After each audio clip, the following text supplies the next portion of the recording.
if you're an FBI profiler, which Comey should be familiar with, they would tell you this. He basically almost admitted his guilt right there in that soundbite, talking about how fighting President Trump is a priority. And hint, hint, that's why I lied to Congress and did all those other things. Again, if I were an FBI profiler, that's how I would write about that particular soundbite and that particular admission almost. I felt that was almost like an admission from Comey. It sounds like he's trying to say he's innocent, but he throws it in there at the very end. You see what his priorities are. All right, we're going to have a lot more on this throughout this hour, throughout the 2 hours coming up after me of the American Sunrise Show, the rest of the broadcasting day on Real America's Voice. There's a lot of other things to get to, including new, very solid evidence that there were almost 300 FBI agents involved in the January 6th event, including one who was caught on tape, the one who broke the windows at the Capitol. That was an FBI agent. Unbelievable stuff. So we're going to talk a lot about that all throughout the day. But first, let's talk some golf. It's Friday.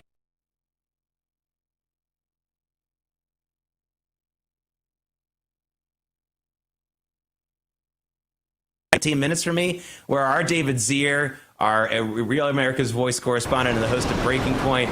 David, you're just a few steps away from where President Trump's going to be in a couple of hours. A fun weekend coming up, and it doesn't. And we were expecting rain today, but it looks like we got spared. It's beautiful out, and I brought my clubs, but they wouldn't let me on the golf course today. We're here at Republic Airport, awaiting for Trump's arrival. Wheels Up, a Marine One off the White House lawn, should be at about 9:50 today. He'll be here at about 11:10 a.m. We're in front of the historic American Air Power Museum. You know, a lot of iconic jets were made on Long Island, like the A-10, the A-6, the F-14, on display over here. But Trump is no stranger to golf in the New York, New Jersey area. He owns 15 golf courses, 3 of them, one in Westchester, one in Bedminster, one in Hudson Valley. This is his 3rd visit to sporting events in the New York area in just the last month, including the U.S. Tennis Open and 9/11 Yankee Stadium visit 2 weeks ago.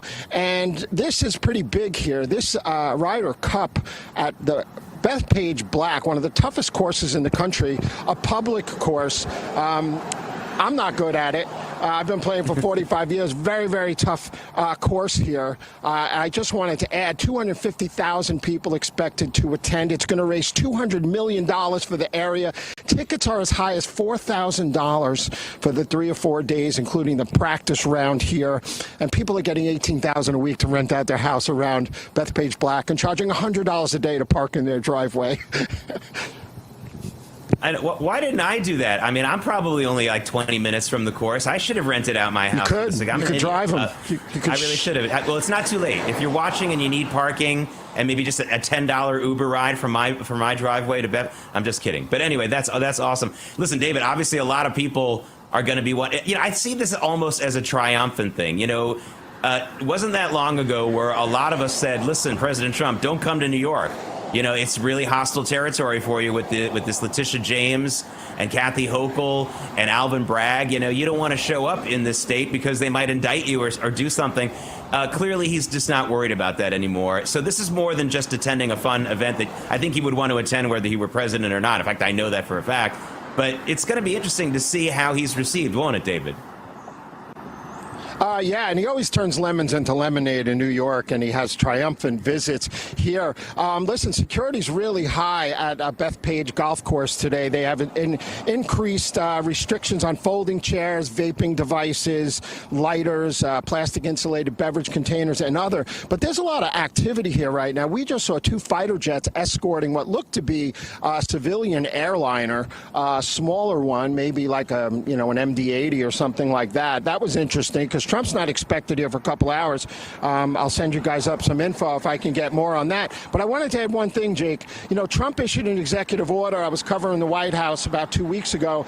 Trump issued the executive order to try to get the Long Island Railroad strike averted. There's about 6 unions. One of them couldn't agree on a 3-year pay raise, I believe, and the amount of that as a percentage of their income. But Trump averted that. That would have spelled disaster for the Ryder Cup, as the Bethpage and Farmingdale train stations are a main hub for pedestrian traffic. 50,000 people coming today alone.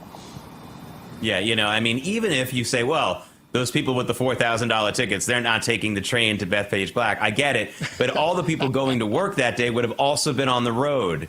And that would have really clogged things up. That would not have been I had already blacked out my schedule for today, thinking I wasn't going to need to, be able to get around anywhere. And I think now I'll be fine. Last question I want to ask you, David. Again, this is an interesting thing because for folks who don't know what the Ryder Cup is, it's kind of like the Davis Cup in tennis. It's when the United States goes up against Europe in a weekend tournament. We lost the Ryder Cup a couple of years ago, so this is all about getting that cup back. As much as this is about sports and things like that, it's really another America First kind of thing. President Trump is there to cheer on the U.S. team to get that Ryder Cup back that we believe is rightfully an American property. I mean, this is actually not that just only a leisure moment for him, is it? No, and even Rory McIlroy, playing for the European team, was praising the United States, and that was really great. And Scotty Scheffler and Bryson DeChambeau talked to Trump all the time here. We lost 8 of the last 11 Ryder Cups to Europe, even though we won more overall over the course of history here. And I just wanted to add, Bethpage Black was host to the 2002-2009 U.S. Open. I watched Tiger Woods at the 18th hole win in '02. That was a really historic event here. And Long Island, no stranger to professional golf events like Sabonic, U.S. Open at Shinnecock in '95. That was extraordinary. Corey Pavin winning. So Long Island has a rich history of golf, and I think we have more golf courses per square mile than any place in the country outside of Hilton Head. Yeah, take that, Florida, right? That's one thing we still have. Look, for those of you who don't know, it's such a popular course, even though it's very hard, that there are people who park in the parking lot overnight because they have such an early tee time, and they sleep in their cars. I've done it. So they can get that early tee time because that's all they can get at Bethpage Black. So anyway, David Zier, you're going to be there for us all day. I know you're going to be moving some locations as time goes on. Thank you so much for your reporting. And again, Real America's Voice is definitely going to be the only place where you get real extensive coverage of the president's visit to Long Island today. So please stay with us. Thank you, David. Thank you, Jake. All right. We have so much more to cover this morning and later. And, of course, that is more about James Comey, for example. Now that James Comey's been indicted, what about Joe Biden?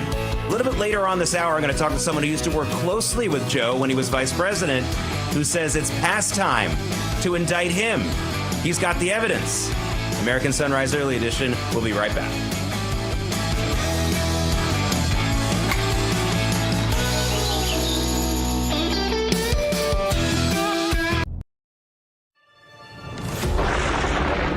Through every storm, every moment of uncertainty, everybody needs to pray for Charlie Kirk right now. Rav has stood strong. We're not going to tolerate this stuff anymore. Turn that anger into motivation to save this nation. When we move together, there is power. The cries of this widow will echo like a battle cry. This is more than news. It's a movement. This revolution of people taking their countries back. A turning point. A chance to be part of something greater than yourself. Scan the QR code and stand with Rav. The story isn't over, and neither is your part in it. Step in, be counted, be heard. Together, we are Rav. We will achieve American greatness. And we are just getting started. Through every storm, every moment of uncertainty, everybody needs to pray for Charlie Kirk right now. Rav has stood strong. We're not going to tolerate this stuff anymore. Turn that anger into motivation to save this nation. When we move together, there is power. The cries of this widow will echo like a battle cry. This is more than news. It's a movement. This revolution of people taking their countries back. A turning point. A chance to be part of something greater than yourself. Scan the QR code and stand with Rav. The story isn't over, and neither is your part in it. Step in, be counted, be heard. Together, we are Rav. We will achieve American greatness. And we are just getting started.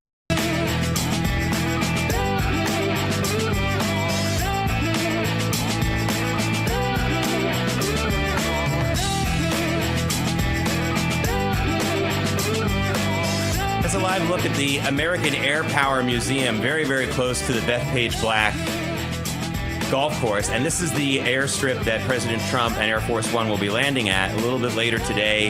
Again, you really need to stick with Real America's Voice. We've got this all covered.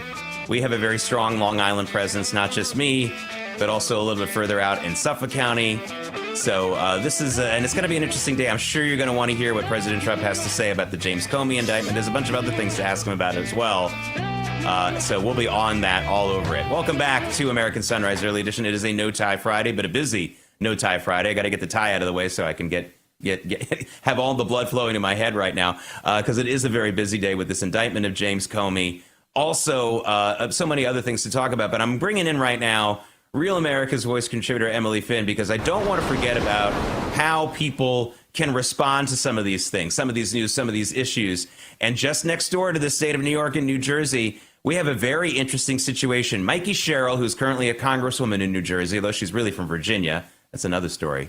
She was really a heavy favorite to win that election. She was ahead in the polls by a lot for most of the spring and summer.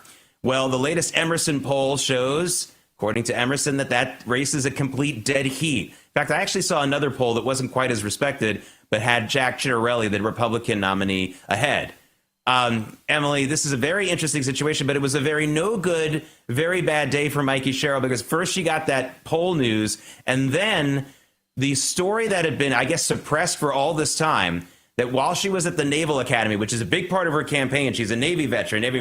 That's the answer to every question. They ask her, how you doing today? She's like, I'm a Navy veteran. That's her answer to every question. It turns out she was connected in some way. We don't know all the details, but she was connected so much to this huge cheating scandal at the Naval Academy in 1994 that she was not allowed to march at her own graduation. Sounds pretty serious. I think that her campaign is circling the drain right now, Emily.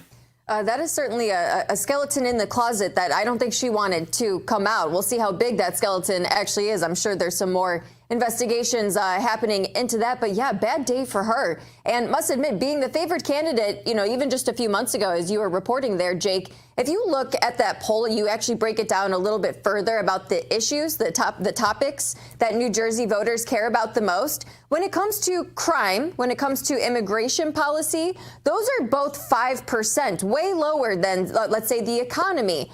Threats to democracy, that was 13%. So taking that into consideration, and that the Republican candidate, who the person at the very, very top, President Trump, is backing both crime and immigration policy more than anything else right now. That is basically the cornerstone of his administration at this point. It seems like the voters in New Jersey are getting more and more on board with that messaging, because it's just a popularity thing at this point. If her popularity is so bad that even on these issues that don't necessarily mean the most, she's still losing, I don't think this is going to look good leading up to November for her.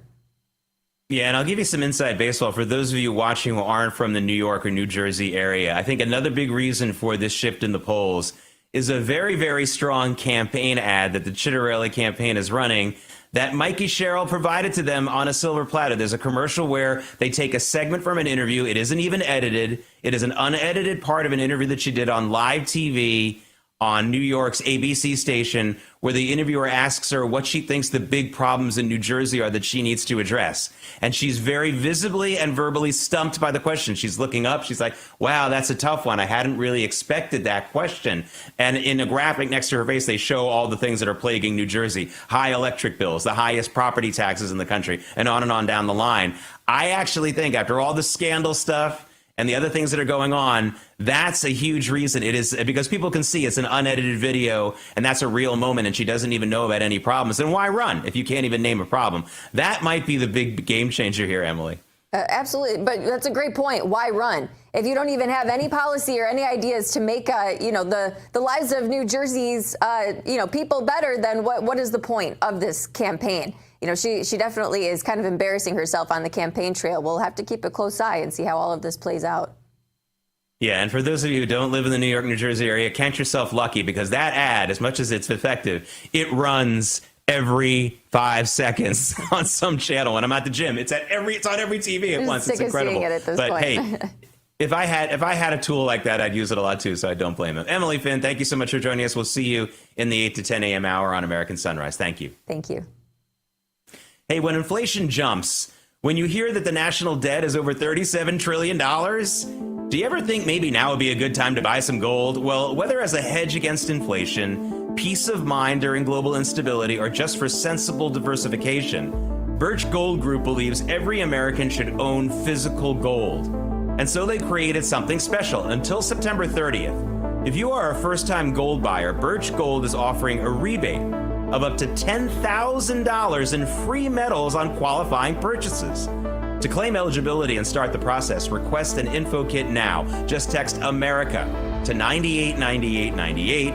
Plus, Birch Gold can help you roll an existing IRA or 401k into an IRA in gold. And if you are still eligible for a rebate and free metals of up to $10,000, you'll get it. Birch Gold is the only precious metals company I trust, as do their tens of thousands of customers. So make right now your first time to buy gold and take advantage of a rebate of up to $10,000 when you buy by September 30th. Just have a few days left for this, folks. Text America to 989898. Claim your eligibility and get your free info kit. Again, text America to 989898. 3 times. Coming up, if you think you've been having a bad month, wait until you hear what's going on at Jaguar and Land Rover. They're having a really bad month. That's next when American Sunrise Early Edition and Moving America comes right back.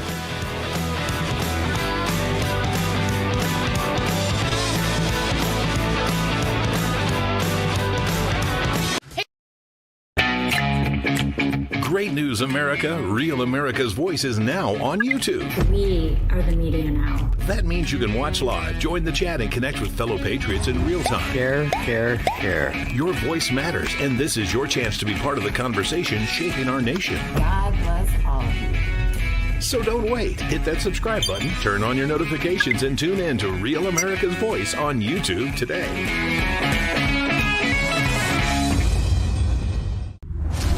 I'm a J6er. I spent 1,143 days in prison. I'm a J6er, and I spent 3 months in jail and about a year in prison. I spent 4 years out of an 18-year sentence in prison. J6ers have been smeared and defamed by the media, persecuted by the government, and treated like terrorists. In reality, J6ers are patriotic men and women, mothers, fathers, sisters, and brothers from all walks of life. Stand in the Gap was founded to stand in the gap for J6ers working to rebuild their lives after being incarcerated. And we need your help. For just $10 or more, you're helping these patriots get mental, physical, and spiritual help. Please scan the QR code or go to j6support.com to donate $10 or more to support these American patriots. Thank you for being a patriot. Thank you for standing in the gap. Hi, this is Chris from Wisconsin, and I love Real America's Voice because we have great news and a great chat family. God bless all of you.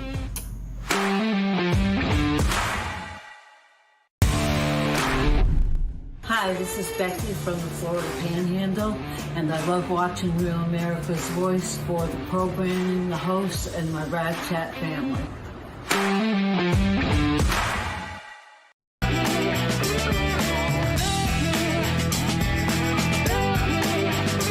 It's a live look at the Capitol building. Hey, that's the building where James Comey lied. It really seems like he lied, didn't it? I mean, honestly, we have it all on tape, and there's documented evidence that the things that he said to Chuck Grassley back in 2017, and then he said it again in another hearing in 2020 remotely. But they're right there on Capitol Hill, in that building on the Senate side. He lied. Just as simple as that. Let's take a look at where the markets are going to begin today. We've had a losing week, folks, and maybe we'll end up on a positive side today. Slight positive opens, at least as the futures are right now. If we opened right now for the Dow and the S&P 500, NASDAQ is flat to down.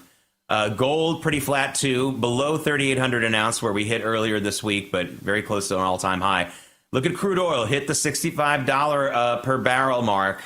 That's still, again, historically incredibly low, especially if you factor in inflation. But we had been flirting with $59 just a few days ago. Now let's take a look at Bitcoin, because Bitcoin's been struggling.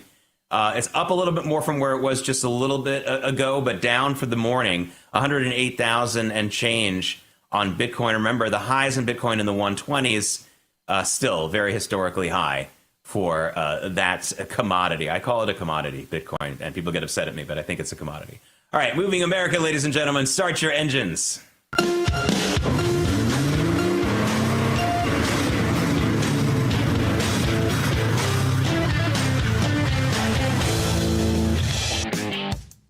This is Moving America, sponsored by Artillery Tea Company. ArtilleryTeaCo.com. Use promo code LIBERTY for 20% off your order. Artillery Tea is all natural, whole leaf. The tea bags are chemical free and each tea bag can be used twice. Artillery Tea Company is family and veteran owned and operated, and a portion of your purchase goes to help veteran and first responder charities. ArtilleryTeaCo.com. Promo code LIBERTY for 20% off your order. I got some mixed news for you from the car sales front. This is really kind of interesting. I'm hoping this is just about one company. Overall, we did see an increase in our latest report in car sales, especially over that heat of the summer. Car sales went up, and the estimated total car sales for the year, well over 16 million. So that'd be a nice, healthy number. The record is about 17 million. And we're slowly creeping back to that number. So that was the good news. But the bad news is CarMax, which is, a part of the market that is an important part of the market, the online sales aspect of new car sales. And CarMax reported weaker than expected profits, weaker than expected sales compared to the same period a year ago. Here's what I'm thinking the reason for this is. We had so many incentives going on at dealerships, not through these third-party online folks. And you had to go to the dealerships, especially for some of the incentives that some of the dealers were putting on electric vehicles, because as you know, at the end of this month, which is now just 4 days away, the tax credit for buying an EV ends. But you had to show up the dealer and really put the screws to them a little bit yourself as a buyer with leverage to get the best deals. And you can't really do that online. So that is why I think CarMax had some weaker numbers, whereas the overall sales were strong. But I'm going to be watching this very clearly. That's my theory. I don't know for sure, and neither does anyone really, but let's find out whether we're getting a slowdown in car sales. I'm going to be watching that very closely. All right, here's a very serious warning I have to give all of you. If you own a 2020 Ford Explorer or a 2020 Lincoln Navigator, now they say that there are thousands of them out there that could catch fire because of an electrical circuit problem with those vehicles. So here's what they're saying.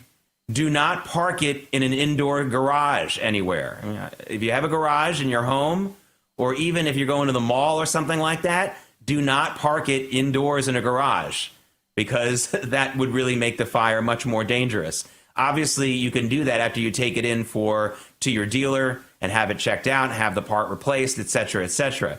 But this is a potentially very serious problem with the Ford Explorer. Again, this is the year 2020 model Ford Explorers, 2020 model Lincoln Navigator. You might have a car that's completely safe, a vehicle that's completely safe, but you got to go get that checked out.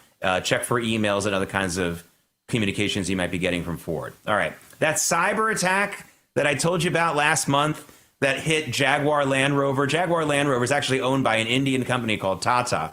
But Jaguar Land Rover, of course, in Great Britain, they've been hit by the cyber attack. A number of things have been disrupted because of that attack, including this. And this is really stunning. Jaguar Land Rover in Great Britain has not made one vehicle in an entire month. Nothing coming off the assembly line at all because of the cyber attack. That is very, very serious. Now, granted, Jaguar's been having some real sales problems. Remember, I reported to you in the middle of the summer that we found out in the month of April that Jaguar sold only like a couple of dozen cars in all of Europe. That was part of that terrible ad campaign they ran and a little bit of a reboot at the company. So people were pretty upset about that. We get it. But still, nothing at all about not one car produced in an entire month. That's a pretty serious situation. All right, coming up, folks. Pam Bondi and the Justice Department have gotten the indictment against James Comey. You saw that. So what should be next? Should it be Joe Biden next? I'm going to talk to someone who worked very closely with Joe Biden when he was vice president, and he's got the goods on him. That's when American Sunrise Early Edition comes right back.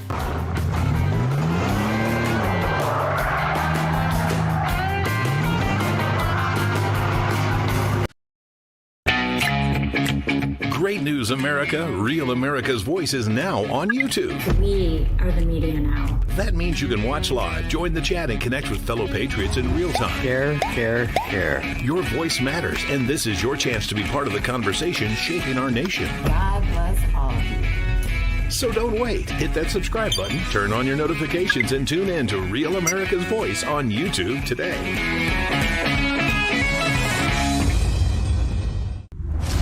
I'm a J6er. I spent 1,143 days in prison. I'm a J6er, and I spent 3 months in jail and about a year in prison. I spent 4 years out of an 18-year sentence in prison. J6ers have been smeared and defamed by the media, persecuted by the government, and treated like terrorists. In reality, J6ers are patriotic men and women, mothers, fathers, sisters, and brothers from all walks of life. Stand in the Gap was founded to stand in the gap for J6ers working to rebuild their lives after being incarcerated. And we need your help. For just $10 or more, you're helping these patriots get mental, physical, and spiritual help. Please scan the QR code or go to j6support.com to donate $10 or more to support these American patriots. Thank you for being a patriot. Thank you for standing in the gap. Hi, this is Chris from Wisconsin, and I love Real America's Voice because we have great news and a great chat family. God bless all of you.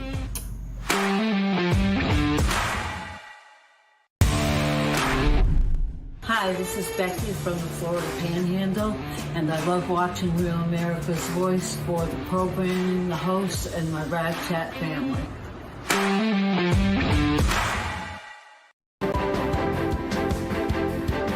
It's Friday, September 26th. Here are this morning's top stories. It happened. The Justice Department gets a grand jury to indict FBI Director James Comey on charges of lying to Congress and obstruction of justice. There seems to be irrefutable evidence of his guilt, all on videotape, but Comey is also publicly maintaining his innocence, sort of. Meanwhile, this ain't your daddy's government shutdown. The Trump administration is not giving in to Democrat demands, but it's also preparing to use a likely shutdown as a way to identify more government jobs to eliminate permanently. Do the Democrats really want to gamble that in that kind of a game of chicken? Speaking of Democrats, the once heavy favorite in the New Jersey governor's race is now in a dead heat in the polls. And that's before her connection to a major Naval Academy cheating scandal was revealed.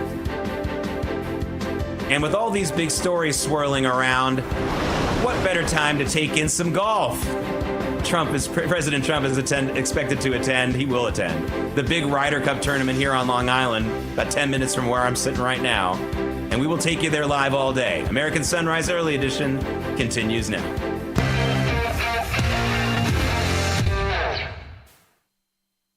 Welcome back to American Sunrise Early Edition. It's a no-tie Friday, but a busy one. Again, that indictment announced against James Comey. I showed you at the top of the hour the very video where I think irrefutably he lies to Congress. That's what he's charged with, also obstruction of justice. He talks about how he didn't leak any information about the phony Russia investigation to the news media or any classified information. There is hard evidence, and there's been hard evidence for a couple of years now, accepted as real throughout the country, that he lied about that. It was just a matter of whether he would be indicted. He has been indicted. And very interestingly, in my opinion, the video he put out to supposedly proclaim his innocence spends less than a second proclaiming his innocence. It starts out with, and is 90% him bashing President Trump, basically saying, hey, this is why you lie, because you don't like President Trump. It's just incredible to me. Who knows what's going to happen with the jury in that case. We'll talk a lot about it, not only in this hour, a little bit later, but also throughout the day here on Real America's Voice. But that's James Comey. What about Joe Biden? Joining us now is the author of many books and former White House stenographer and then Vice President Joe Biden, Mike McCormick. And one of his books is called The Case to Impeach and Imprison Joe Biden, which he wrote a number of years ago. Again, Mike McCormick. Mike, it's been 5 years since I spoke to you. You had another book out about Joe Biden back then. So glad to get back in touch with you and talk to you now, because you texted me a little while back and said, hey, the time's running out to impeach Joe Biden on some of the stuff that he did. So tell us a little bit about that. Tell us a little bit about what you saw and a little bit about that time element here. Yeah. Hey, great to be back with you, Jay. Yeah, there's 4 months left to indict Joe Biden for crimes he committed when he was a vice president. And I wrote a book, that book right there. Whoops, sorry, that book. The Case of Impeachment Prison Joe Biden came out 2 years ago with me trying to get in front of the grand jury that was impaneled by the special counsel, David Weiss, who was investigating the Bidens.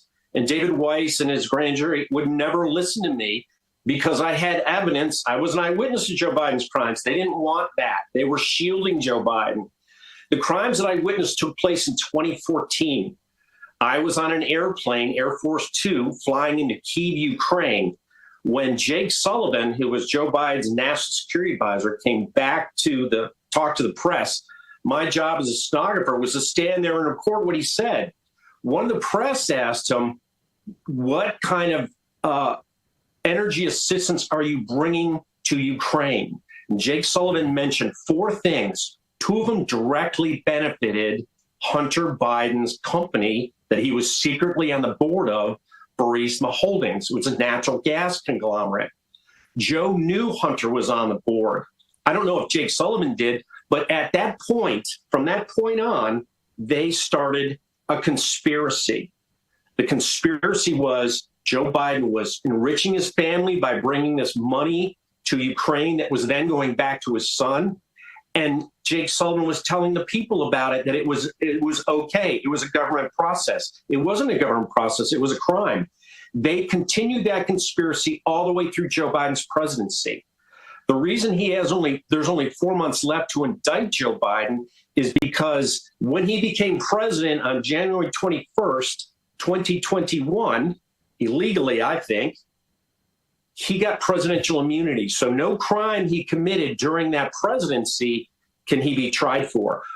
So that ongoing crime of conspiracy was still going on in that presidency. There's 4 months left in the statute of limitations time of 5 years before that presidential immunity kicks in. So we got 4 months to indict him. I can sit in front of a grand jury and tell them what I just told you, and that would be evidence of Joe Biden committing a crime as vice president and possibly being indicted. Mike McCormick, has anyone, and again, you talked about how the previous regime was running cover for Joe Biden, but has anyone from the Pam Bondi Justice Department contacted you or Kash Patel to try to get this ball rolling? I've reached out to a couple people in their DOJ. They've been real busy. I actually sent a pretty big information packet to the U.S. Attorney in D.C., their political or public corruption office. So that was in June. I haven't heard back. Judge Jeanine Pirro, she was just confirmed there about a month ago. So things are moving in the right direction, but they're moving slowly. It's a great day that we finally got an indictment on James Comey. Let's get more. It's going to take a while. There's a lot going on. There's a lot of different reasons. There's a lot of different investigations. But I would love to get Jake Sullivan is part of this conspiracy. Jake Sullivan's wife is a sitting congresswoman. She's from New Hampshire. Is she part of this conspiracy? Is she covering for Jake Sullivan as he's a conspirator out there not telling people the crimes that he knew Joe Biden committed? He was the national security advisor in the White House during Biden's presidency. As I reported this, as I wrote my book, a reporter from the New York Post blatantly asked, Stephen Nelson asked Jake Sullivan in a White House briefing, were you involved in a conspiracy with Joe Biden and with the Ukraine energy company, as this stenographer, Mike McCormick, is alleging? He blatantly answered no. He's part of the conspiracy. His wife is a congresswoman, Maggie Goodlander from New Hampshire. Should she be as part of this? This factors into the midterm election in 2026. She's running for re-election. Her opponent should get on the stick about, there's corruption here in that household. They have to look at it.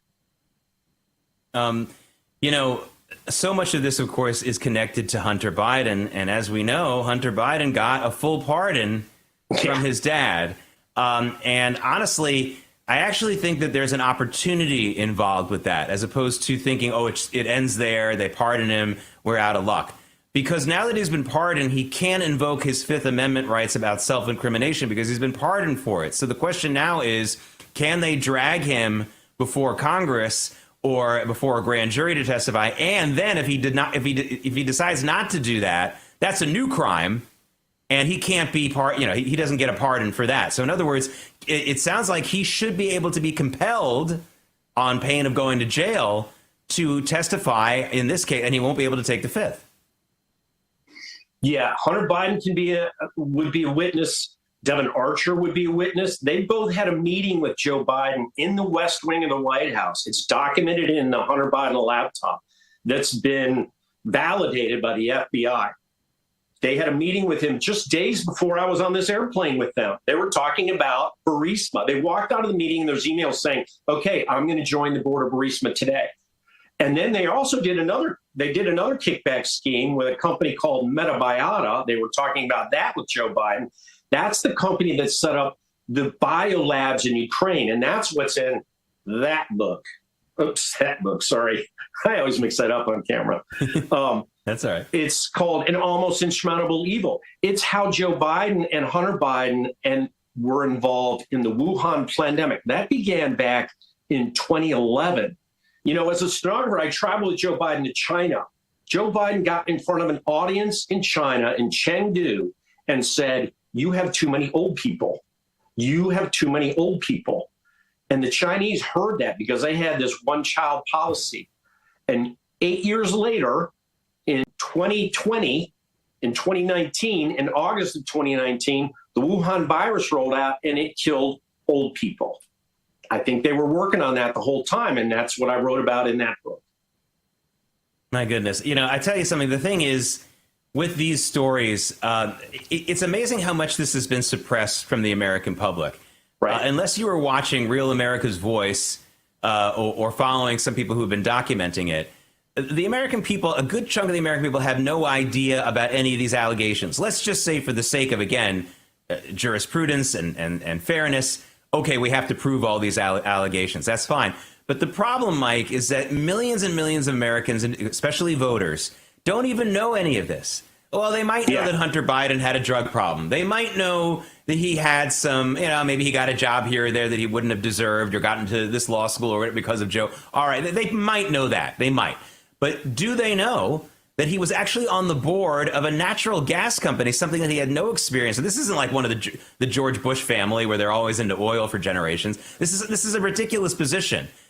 Most people don't even know that. And of course, this is the same company where we're pouring in billions of dollars under the Biden administration for fight of war. I mean, it's again, you as a stenographer had to put out the book about this. You understand that if you were saying this about Donald Trump or a Republican, you would be personally a big household name. You would have been on MSNBC and CNN, not only for this story, Mike, but every other time anything happened with the president that you were writing about, you'd be on the panel. You'd be a huge star. I mean, I'm not saying that was your goal, but I mean, it got to be a little frustrating here. You have some really interesting information to share with the public. You should be someone people know.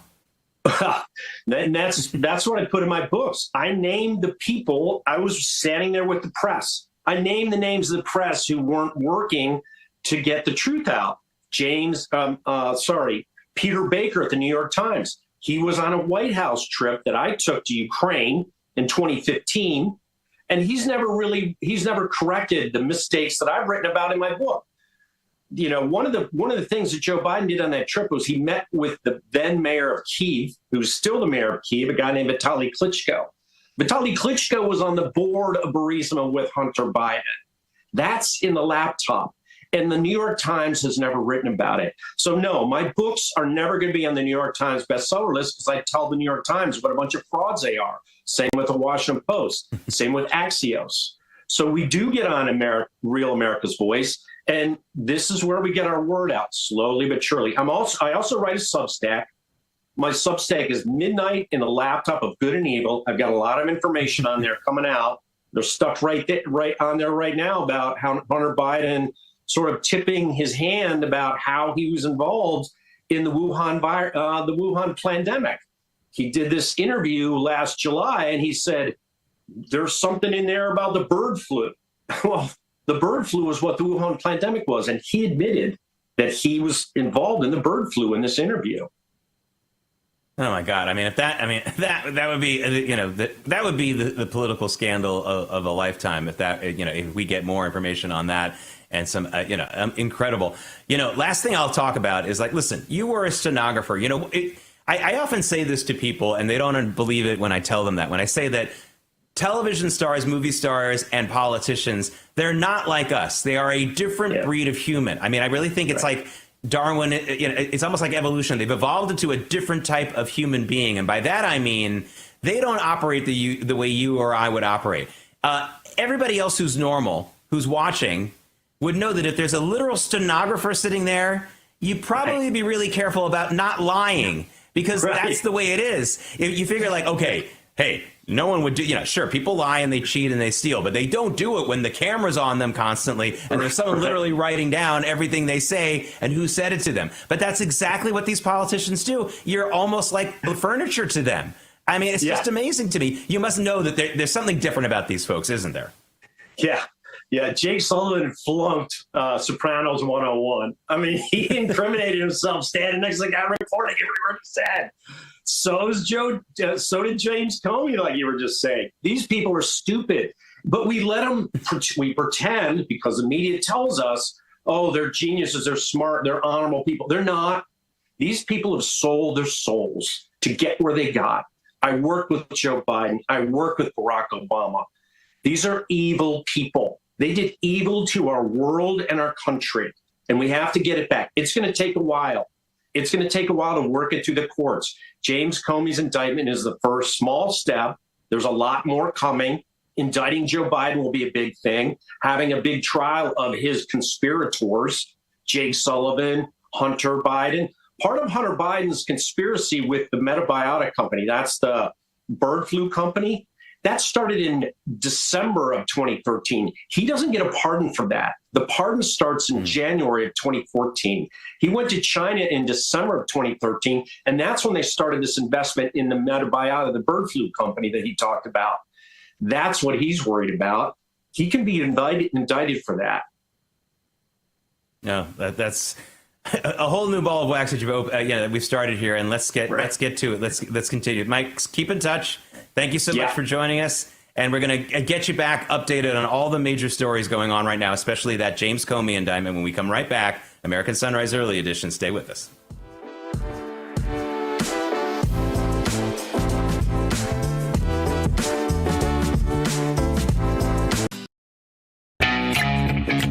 Great news, America. Real America's Voice is now on YouTube. We are the media now. That means you can watch live, join the chat, and connect with fellow patriots in real time. Share. Your voice matters, and this is your chance to be part of the conversation shaping our nation. God bless all of you. So don't wait. Hit that subscribe button, turn on your notifications, and tune in to Real America's Voice on YouTube today.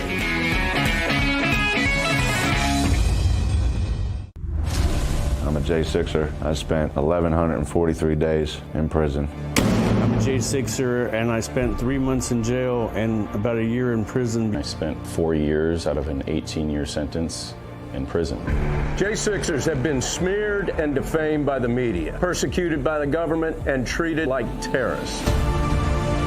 In reality, J6ers are patriotic men and women, mothers, fathers, sisters, and brothers from all walks of life. Stand in the Gap was founded to stand in the gap for J6ers working to rebuild their lives after being incarcerated. And we need your help.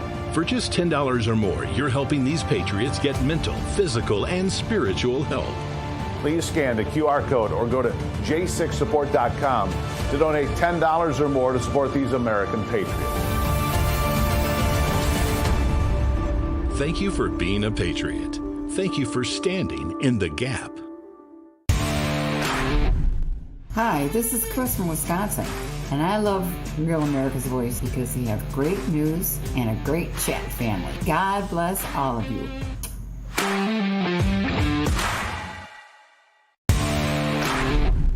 Hi, Hi, this is Becky from the Florida Panhandle, and I love watching Real America's Voice for the programming, the hosts, and my Rad Chat family.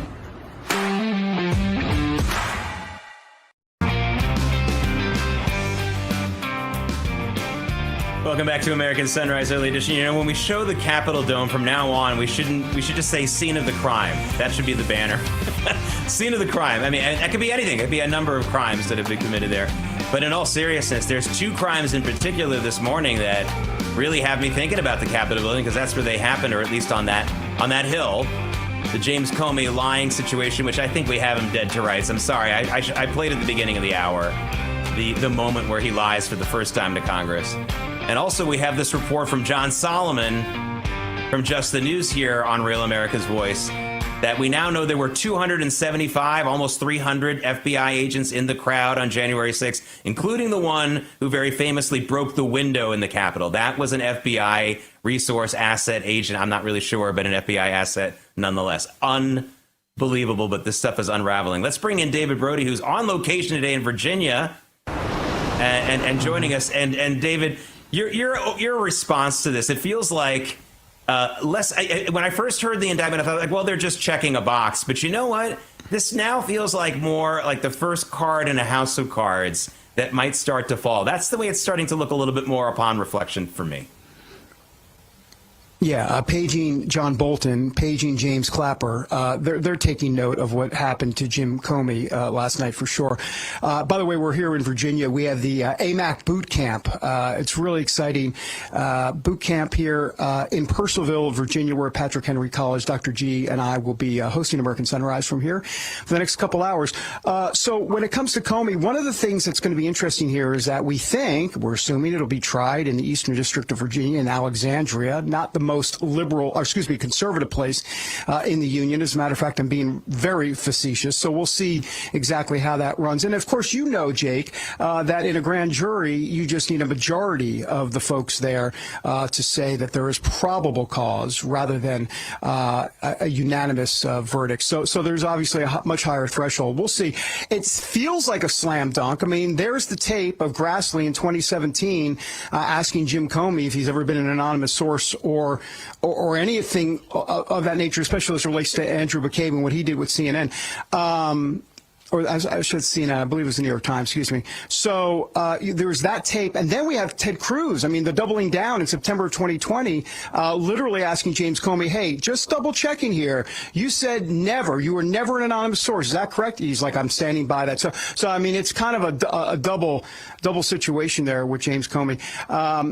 What's going to happen? I don't know. I am a little concerned, I'll be honest with you, for the future here. And what I mean by that is that what happens when there's a Democrat president? What happens when there's obviously a Democrat attorney general? And is payback coming? We're not going to have to answer that question now. We may have to answer it, hopefully not, in 4 years. We may have to answer it in 8 or 12. But you wonder if this is a slippery slope that we're going down. Now, don't get me wrong. Do I think James Comey, obviously, regarding the charges that are coming against him, I think they're warranted for sure. I'm just concerned that the narrative out there is retribution, right? The media always talking about retribution. Well, and the Democrats clearly believe that. So if that's the case, once they're in power, are we going down the retribution rabbit hole, if you will? And if that's the case, that might not be good for America. Yeah, well, good point about the slippery slope. It's just that we're already at the bottom of it. They spent the last 4 years already doing what we're fearing for the future. But are we, Jake? So, but that's the question. You wonder if we are at the bottom of it. Well, again, that's going to be something that the future or the current Republican candidates are going to, and members of Congress and things like that are going to have to be careful with. They're going to need to do a very good job of dotting their I's and crossing their T's on these kinds of things. And maybe that would be a good thing in some ways. It'd be nice if they were a little bit more careful, because there's plenty of corruption to go around. But this is obviously a very historic day in America, and you're going to be covering it a lot, and that's going to be really interesting at the AMAC event that you're there, you and Dr. G. So again, everyone, stick with us the next 2 hours all day. You really got to stay with us all day. President Trump coming out here to Long Island as well. American Sunrise Early Edition will be back on Monday, and I'll see you in the 9 a.m. hour on American Sunrise. American Sunrise is a great way to start your morning. Join us Monday through Friday from 8 to 10 a.m. Eastern Time. We've got the news of the day and some compelling interviews that you don't want to miss. Here's what you missed from yesterday. There's going to be a big conversation today, a roundtable, if you will, about President Trump's push again as it relates to Tylenol and autism and just autism in general. And it really is a big talker. I think President Trump and RFK Jr. really kind of brought this issue to light, and now it's continuing to pick up some steam, and the conversations are being had, and hopefully we'll get some actual answers, Dr. Gina. I would imagine you're pretty excited about this, and again, kind of the push from the Health and Human Services Department in pushing autism and pushing at least more knowledge and more investigation into these sorts of sicknesses. New details coming out regarding the shooting at the Dallas ICE facility. Officials have identified the shooter as 29-year-old Joshua John. Congressman, what do you make of this? Well, another attack by the far left on conservatives and the type of things that conservatives stand for and are working for. I mean, we saw 2 assassination attempts on President Trump. We saw what happened to Charlie Kirk. This type of activity has to stop. I hope they put the full force of the court against these individuals that may have been involved in this. Obviously, the shooter killed himself, but there may have been other people involved. The last time this ICE facility was attacked, there was a group of Antifa individuals. Maybe they were involved in the planning of this as well. Hopefully, they'll get to the bottom of it. President Trump signed an executive order officially labeling Antifa a domestic terrorist organization. You know, Gabriel, the executive order by the president sounds great. You wonder how, though, you go about dismantling Antifa. Joe Biden said it was an ideology rather than a group or an organization. And you know, there is truth to the fact that Antifa is an idea, but what makes Antifa different is that it's a very consolidated set of ideas that have been adopted by several different groups. But the best way to understand Antifa is not as an organization, but as a movement. Within this movement, you have several different radical left-wing organizations. Some of them call themselves Antifa, but a lot of them don't.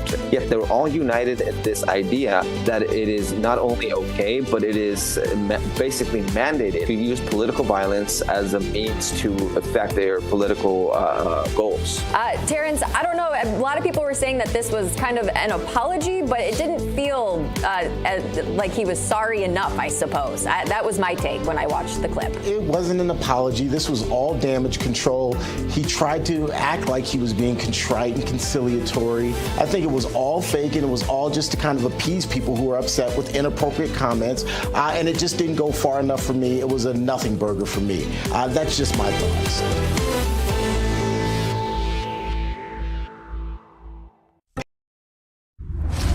I'm a J6er. I spent 1,143 days in prison. I'm a J6er, and I spent 3 months in jail and about a year in prison. I spent 4 years out of an 18-year sentence in prison. J6ers have been smeared and defamed by the media, persecuted by the government, and treated like terrorists. In reality, J6ers are patriotic men and women, mothers, fathers, sisters, and brothers from all walks of life. Stand in the Gap was founded to stand in the gap for J6ers working to rebuild their lives after being incarcerated. And we need your help. For just $10 or more, you're helping these patriots get mental, physical, and spiritual help. Please scan the QR code or go to j6support.com to donate $10 or more to support these American patriots. Thank you for being a patriot. Thank you for standing in the gap.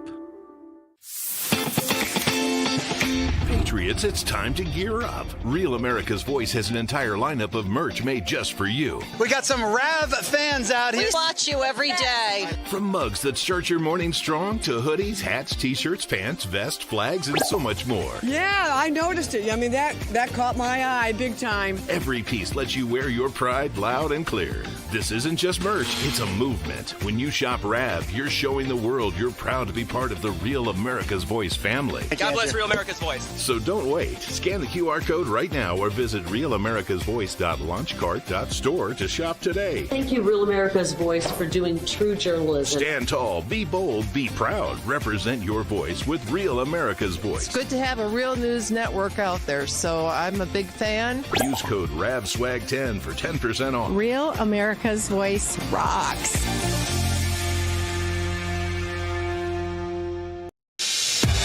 Good Good morning, America. Welcome to American Sunrise.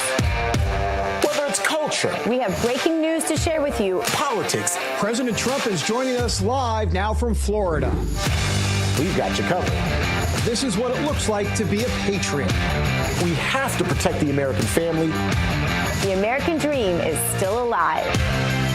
I'm David Brody. I'm Terrence. And I'm Dr. Gina.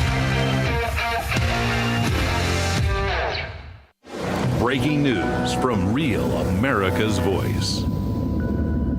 We begin this Friday morning with breaking news involving former FBI Director James Comey's indictment. One count is for making a false statement. The second for obstructing a congressional proceeding. President Trump weighing in on the True Social Network, writing, "Justice in America, one of the worst human beings in this country has ever seen, has been exposed, is James Comey, the former corrupt head of the FBI. Today, he was indicted by a grand jury on 2 felony counts for various illegal and unlawful acts. He has been so bad for our country for so long and is now at the beginning of being held responsible for his crimes against our nation. Make America great again," President Trump writes. In the meantime, Comey is out with his own response to the allegations. My family and I have known for years that there are costs to standing up to Donald Trump, but we couldn't imagine ourselves living any other way. We will not live on our knees, and you shouldn't either. Somebody that I love dearly recently said that fear is the tool of a tyrant, and she's right. But I'm not afraid, and I hope you're not either. I hope instead you are engaged, you are paying attention, and you will vote like your beloved country depends upon it, which it does. My heart is broken for the Department of Justice, but I have great confidence in the federal judicial system, and I'm innocent. So let's have a trial and keep the faith. All right, let's flash back to 2017 to find out what all of this is really about. Here's one of the exchanges that happened between Comey and between Senate Judiciary Committee Chairman at the time, Chuck Grassley. This is the perjury charge and what led to it. Director Comey, have you ever been an anonymous source in news reports about matters relating to the Trump investigation or the Clinton investigation? Never. Question 2 on relatively related. Have you ever authorized someone else at the FBI to be an anonymous source in news reports about the Trump investigation or the Clinton investigation? No. And of course, it is believed that those answers were lies, and that's what led to the charges. For more, let's bring in Dr. Gina and David Brody. They are both live in Virginia this morning, gearing up for the AMAC boot camp for Patriots. First of all, good morning to both of you in sunny Virginia, and what a day of news, starting with this James Comey indictment, David. Yeah, I mean, it's been wild, just to see it. And, you know, a lot of folks in MAGA will say, finally. And, you know, I'll be honest with you, there's got to be a thought here that when is the perp walk coming, right? Because we always hear about the perp walk. And Donald Trump's a visual guy, PR, not that he's orchestrating the perp walk, but I will say this, that MAGA wants to see Comey in handcuffs, like literally. So we'll see if that actually happens. It wouldn't be surprising if it does happen, but this is historic, G. Absolutely historic. And speaking of, it's so nice to be at this very historic college, Yes. Patrick Henry College in Virginia. All excited about the AMAC boot camp. But yeah, I can't lie. I was sitting on the plane coming here to join you yesterday, David Brody's second time in 2 weeks. Very nice. What an honor. And saw that headline and thought, wow, I just never thought I'd see the day. This is really, really something that MAGA needed to see. And you and I were discussing, you know, the retaliation that will come someday whenever the Democrats take over again. In my mind, David, this is a little bit already of our retaliation, not for, you know, because they came after everybody we had with false charges. These are real charges, and that's the difference. Yeah, karma's I guess I can't say it. No, you can't say No, that. I can't say that. Terrence will get mad. Yeah, for sure. But this is this is a kind of as James Comey would say, a cool shell formation, I think, but this one says Comey indicted. No, absolutely. And I think the bigger question beyond this is, will there be other indictments, additional indictments? Obviously, this is a start. It's a first step. But there are other people who are believed to be co-conspirators or at least have committed other alleged crimes, and I'm trying to be legally correct here, as it relates to the Russia probe and other things. Yeah, John Bolton is potentially one of those targets. Yeah. James Clapper is probably hugging his family a little tighter this morning. We don't know, but this is not going to be the end of it, Dr. G. I sure hope not. I mean, it better not be. I mean, we had to endure all of that corruption for so long. So many lives were ripped apart.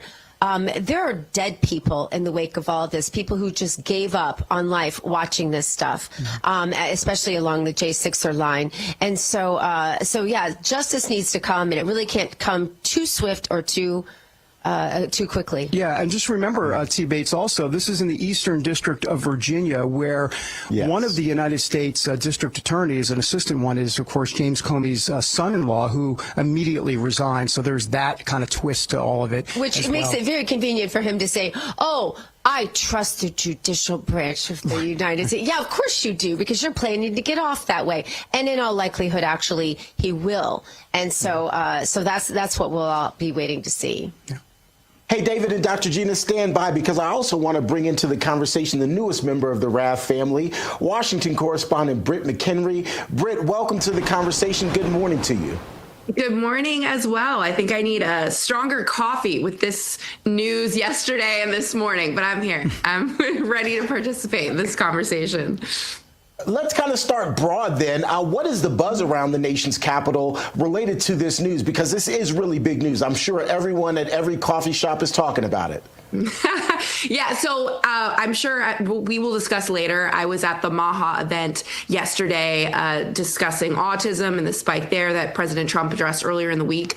There were a couple gasps when this news came out, but it's also something that was really expected down the pipeline, some inner baseball in the district about James Comey. When you listen to his statement, the first thing, you sort of roll your eyes, and I heard a lot of people say this in conversation, was he makes his own social media video like we just witnessed. Everything James Comey has done has also been about the promotion and publicity of James Comey. Mm-hmm. But this goes all the way back. And if we trace it back to 2020, he testified to Congress that the Steele dossier was not used, that there was no pushing of the Russian hoax. And now you have a lot of former FBI assistant directors and assistants and workers coming out and saying, no, he was obsessed with this, that this was a back end channel to Obama, to the Obama administration and intel officials to weaponize what he was doing, which he's now accusing the Department of Justice of. It's also very odd in the nepotism approach, which is not uncommon for Washington nor New York City with Wall Street, but I would say this is a good home of nepotism, that, as you referenced, his son-in-law resigning and stepping down, his daughter involved in the Department of Justice, 3 kids total, I believe. So it wasn't just James Comey, but his family entrenched deeply in the inner workings of the justice system. And now with Pam Bondi and Trump, answers are going to have to be delivered. And that is what we're looking at with him, with false statements and obstruction. Yeah, Britt, speaking of weaponizing, the Democrats are already amping up to weaponize this entire occurrence, as you can imagine. And that's exactly what they will do for the midterms, is say, hey, President Trump put out on Truth Social, we have to go after people. And then 3 weeks, about 2 weeks later, here we are. The Democrats are going to say that this is President Trump being tyrannical, and they're going to use that to campaign. What else do you foresee down the road, especially as it involves the midterms? Oh, absolutely. You nailed it on the head. I think they're going to be using this in rally cries because don't you forget the government shutdown is looming that they already were blaming on Trump, even though his schedule has been jam-packed with the memorial, with the press conference about autism and its relation to vaccines and Tylenol, which, again, I can get into later when you all have me back on the show. And then the United Nations. So it's always that Trump is the target, when in reality, if you look at the Hill and the discussions I've been hearing there, it's screeching to a halt. Several federal workers hit me up, texted me yesterday with concerns about having their paychecks withheld, the layoffs, as we've reported here, that will matriculate if there is a government shutdown. So I anticipate, just from what I've been hearing, Democrats are going to now use the shutdown as, James Comey, this is a distraction, and Trump is putting everything to a skidding halt for the shutdown. Your paychecks are being withheld because of Trump. Now, I know to a lot of viewers that is very isolated to Washington, but what they do trickles into the different districts and regional offices, and it is a big looming deadline. So I imagine, Gina, they're going to throw the government shutdown, if that happens, on him as well. But this is something that he has been discussing for years, since his first presidential term. So it has nothing to do with government shutdown if that is what happens, even though the Republicans have been tirelessly working at a continuing resolution, but that could be something on the docket as well. Yeah, by the way, Britt, we have about 30 seconds or so, but you mentioned the government shutdown. What's your sense? You think there will be one? My sense is there will be one, because Chuck Schumer is getting so much flack from the left from the last time that he agreed with a continuing resolution that he's just going to have to shut it down, because otherwise, he's in trouble politically. I'm curious to get your take. Oh, 100%. I think you're right. I think this is theater. And what I've been hearing from sources on the Hill, that's what they fear. It almost felt like the potential layoffs were a chess card for the Republicans in the sense of, let's get to the table, let's get this done now, because people's jobs and livelihoods are at stake. But now with this James Comey news and the limited time we have till October 1st with the weekend, I think Chuck Schumer will be proudly boasting about this in a strange way. So he will be someone to watch for sure, along with Senate leadership on the Democrat side. All right, Britt McHenry, we are not done with you yet, girl. Don't you go anywhere. We're going to see you just a little later on in the show. Thank you. All right, we have more on our breaking news coverage of the James Comey indictment throughout the show. So you're going to want to stay with us for all of that. And we'll be back in just a moment from Patrick Henry College here at the AMAC. We're here for the AMAC boot camp. We haven't started the boot camp yet. We're getting there. Brody is scared of this boot camp. I don't like physical exercise. I'm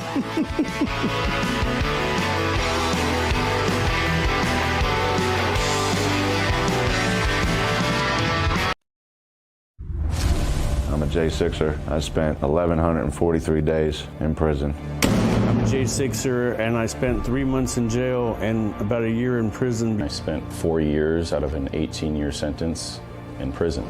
J6ers have been smeared and defamed by the media, persecuted by the government, and treated like terrorists. In reality, J6ers are patriotic men and women, mothers, fathers, sisters, and brothers from all walks of life. Stand in the Gap was founded to stand in the gap for J6ers working to rebuild their lives after being incarcerated. And we need your help. For just $10 or more, you're helping these patriots get mental, physical, and spiritual help.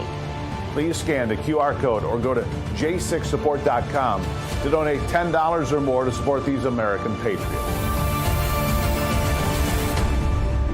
Thank you for being a patriot. Thank you for standing in the gap. Patriots, it's time to gear up. Real America's Voice has an entire lineup of merch made just for you. We got some Rav fans out here. We watch you every day. From mugs that start your morning strong to hoodies, hats, t-shirts, pants, vests, flags, and so much more. Yeah, I noticed it. I mean, that caught my eye big time. Every piece lets you wear your pride loud and clear. This isn't just merch, it's a movement. When you shop Rav, you're showing the world you're proud to be part of the Real America's Voice family. God bless Real America's Voice. So don't wait. Scan the QR code right now or visit realamericasvoice.launchcart.store to shop today. Thank you, Real America's Voice, for doing true journalism. Stand tall, be bold, be proud. Represent your voice with Real America's Voice. It's good to have a real news network out there, so I'm a big fan. Use code RAVSWAG10 for 10% off. Real America's Voice rocks.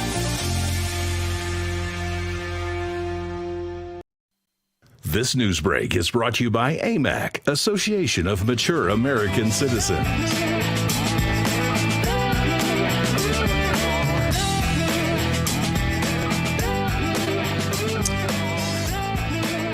And welcome back, everybody, to American Sunrise. I'm David Brody. Next to Dr. G, we are here in Virginia. In the house. You are in the house. You know, David, between every commercial break, he gets up and he goes out and runs around the track getting ready for the boot camp. It's impressive. That may be fake news, Dr. G. I don't know if that's true, but it sounds great, at least in my mind. All right, coming up, more on Jim Comey. Apparently, he likes cool shell formations, 8647. This one says Comey indicted, so we'll discuss that in a moment. First, though, T-Bates standing by with our next guest. And by the way, it has to do with right here, this AMAC boot camp coming up for Patriots. It's all sponsored by, oh, look at that, AMAC. The Association of Mature American Citizens is the conservative voice for Americans 50 and older. AMAC is fighting for the values that you hold dear. Join today. Together, we can write the course of America. Well, folks, you just saw David and Dr. Gina on the ground in Virginia. They are there for the AMAC boot camp for Patriots. Distinguished speakers like RAV's John Solomon and AMAC CEO Rebecca Weber are going to be among the presenters. This event, by the way, is for patriots of all ages to unite behind faith, family, and freedom. For more, let's bring in the Chief Technology Officer for AMAC, David Kane. David, it is always good to see you, my friend. Good morning. Good morning, Terrence. Always a pleasure to see you as well. So why don't you paint a picture for our viewers of what they could expect at this boot camp? Obviously, the word boot camp puts us in the mind of something very physical, but I would imagine that here there's some spiritual strength that's going to be built, also some strength in terms of getting people together for one cause. Yes, indeed. It will not be a physical boot camp. We use the analogy boot camp because, like a boot camp in the military, you know, they put together drills and exercises, and a lot of them are physical to get you in fighting shape, but to operate as one cohesive unit. That's what we're trying to do here, minus the physical activity. So we get together panels and conservative speakers. You named some of them. Our CEO, Rebecca Weber, John Solomon, Ben Berquam, Dr. G, and David are there right now, as you know, broadcasting for Patrick Henry. And we just get together a whole bunch of people that believe that, you know, faith, family, and freedom are American values. And we teach people how to get involved in their local communities and or on a national level in different things, like to become a poll watcher, to join our AMAC delegate program. We have AMAC delegate and ambassadors where you're going to be able to join right there at the event. David, since it's in Northern Virginia, I have to think that education and indoctrination in education is going to be one of the things discussed. And I say that given all that's happened in Fairfax County, which is close to Patrick Henry College. I would imagine that you've got a lot of grandparents who are concerned about what their grandkids are having to deal with in schools. That's 100% correct. We were astonished to find out how many of the grandparents are active in their grandkids' education, you know, following up on school board meetings. I mean, let's face it, parents today have a tough job. They got to juggle the kids, work, things like that, where grandparents are afforded a little extra time to dig deep into these school districts and the policies that they're doing. Northern Virginia had 5 school districts double down on their policy to allow boys in girls' bathrooms. And that's just not right. We know it is, Terrence. And we're just trying to educate people and show them a path to where they can fight back in their local communities against these insane ideas. And it's easier to fight back in a group than it is to do it individually. And so that's part of this boot camp. David, we're going to check back with you a little bit later in the show. Appreciate you waking up with us this morning. Thank you so much, Terrence. Good to see you. Likewise. We'll talk to you in a little bit. All right, folks, let's get a quick check of our coast-to-coast forecast now with Weather Nation meteorologist Rob Bradley. Rob, good morning, my friend. So I just have to tell folks out there, I see you around the studio every day, and this is the first time in 5 years that we're on TV together. Like, we see each other, we chit-chat all the time. Sometimes you put on your makeup with me. I'm not going to admit that I actually put on makeup, but now we're finally on TV together. Good morning. Good morning. Yeah, it's good to be here, finally chatting with you over the airwaves, Terrence. Yeah, it's been a fun. I think it's potentially moving. A nice start to the weekend, but we have a tropical. Though we got temperature in the 80s as we. All right, it sounds like we're having some audio problems with you, Rob. So somebody threw a monkey wrench in our attempt to be on TV together. We'll try to get that fixed, though, and we'll get back with you next hour. I hate that. All this time, and then it doesn't work for us. Good friend of mine, though, there here in our building. Anyway, folks, we're going to take a quick break. When we come back, President Trump says the Democrats' demands in order to avert a government shutdown are unreasonable. So, is a shutdown a foregone conclusion at this point? We'll discuss. Right now, though, a quick look at this day in history.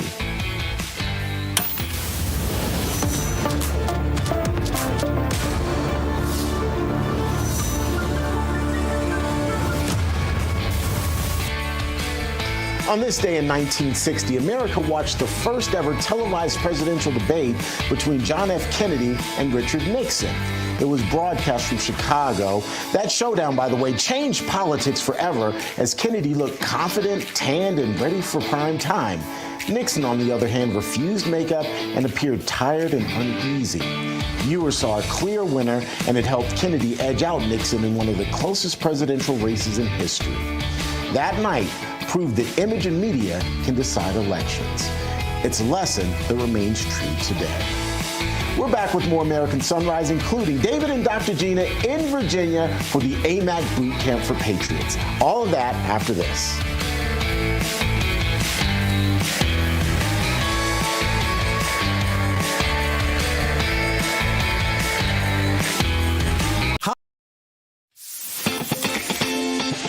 Patriots, it's time to gear up. Real America's Voice has an entire lineup of merch made just for you. We got some Rav fans out here. We watch you every day. From mugs that start your morning strong to hoodies, hats, t-shirts, pants, vests, flags, and so much more. Yeah, I noticed it. I mean, that caught my eye big time. Every piece lets you wear your pride loud and clear. This isn't just merch, it's a movement. When you shop Rav, you're showing the world you're proud to be part of the Real America's Voice family. God bless Real America's Voice. So don't wait. Scan the QR code right now or visit realamericasvoice.launchcart.store to shop today. Thank you, Real America's Voice, for doing true journalism. Stand tall, be bold, be proud. Represent your voice with Real America's Voice. It's good to have a real news network out there, so I'm a big fan. Use code RAVSWAG10 for 10% off. Real America's Voice rocks.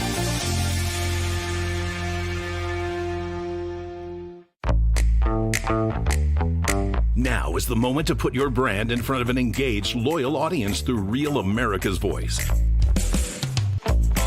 When you advertise on Real America's Voice, you're not just running an ad, you're partnering with trusted voices like Steve Bannon, Charlie Kirk, and other influential hosts.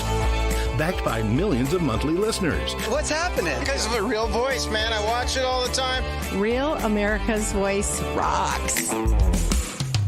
Real America's Voice gives sponsors the chance to put their product front and center, displayed on screen and highlighted by our anchors during exclusive segments and live events. Head to freetrumpknife.com. This means your brand becomes part of the conversation as it happens. Secure your spot before it's too late. Join us today and make your brand part of the news conversation that America's viewers trust. Real America's Voice, where your message is seen, heard, and remembered.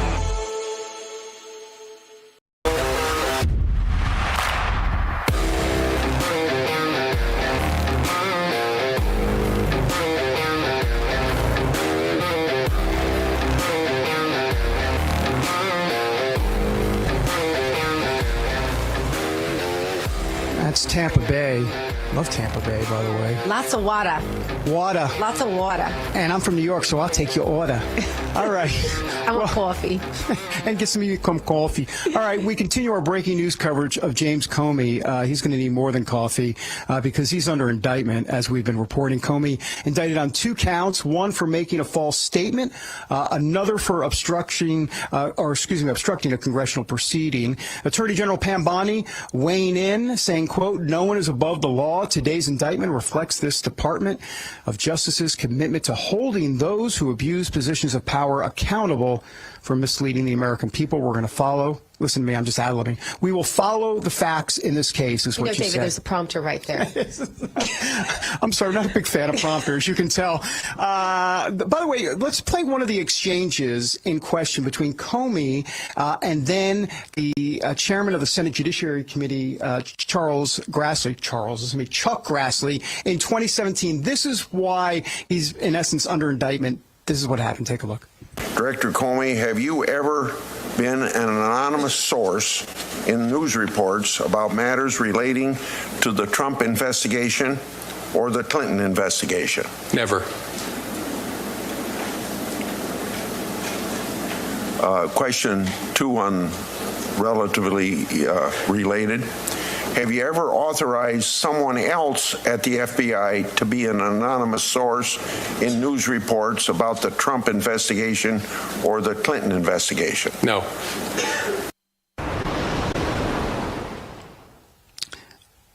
He may want to rethink that answer, yeah. FYI. Yeah. For more, let's bring in Pastor and North Carolina Congressman Mark Harris, who's with us here on the show. Congressman, Comey had a chance for a redo in September of 2020 with Ted Cruz. Ted Cruz said, "You sure you want to say that?" And Comey said the exact same thing. Good morning. What do you make of what's happening? This is historic.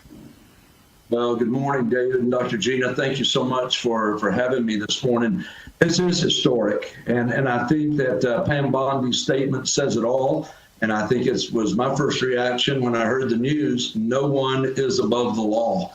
And I think as we have seen things continue to come out over the last several months, just information, email that were found and all these things, we have just continued to see the documentation that is backing up that this was one of the worst attempts to undermine a presidency that we have seen in our lifetime. And I think it is, this is just maybe the tip of the spear of what we're going to see as this continues to unfold.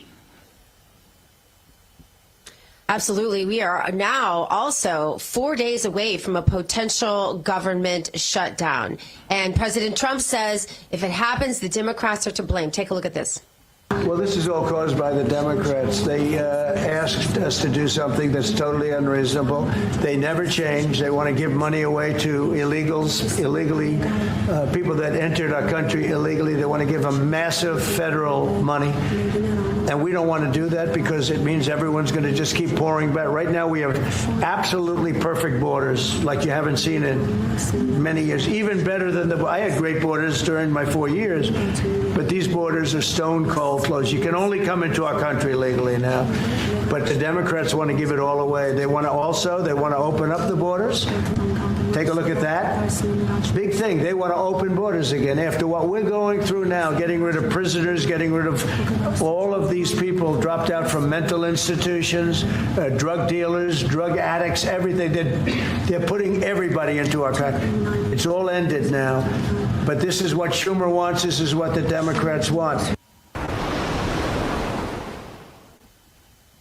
Congressman, the Democrats are really in a bad place, almost between a rock and a hard place, if you will, because Americans aren't going to vote for them.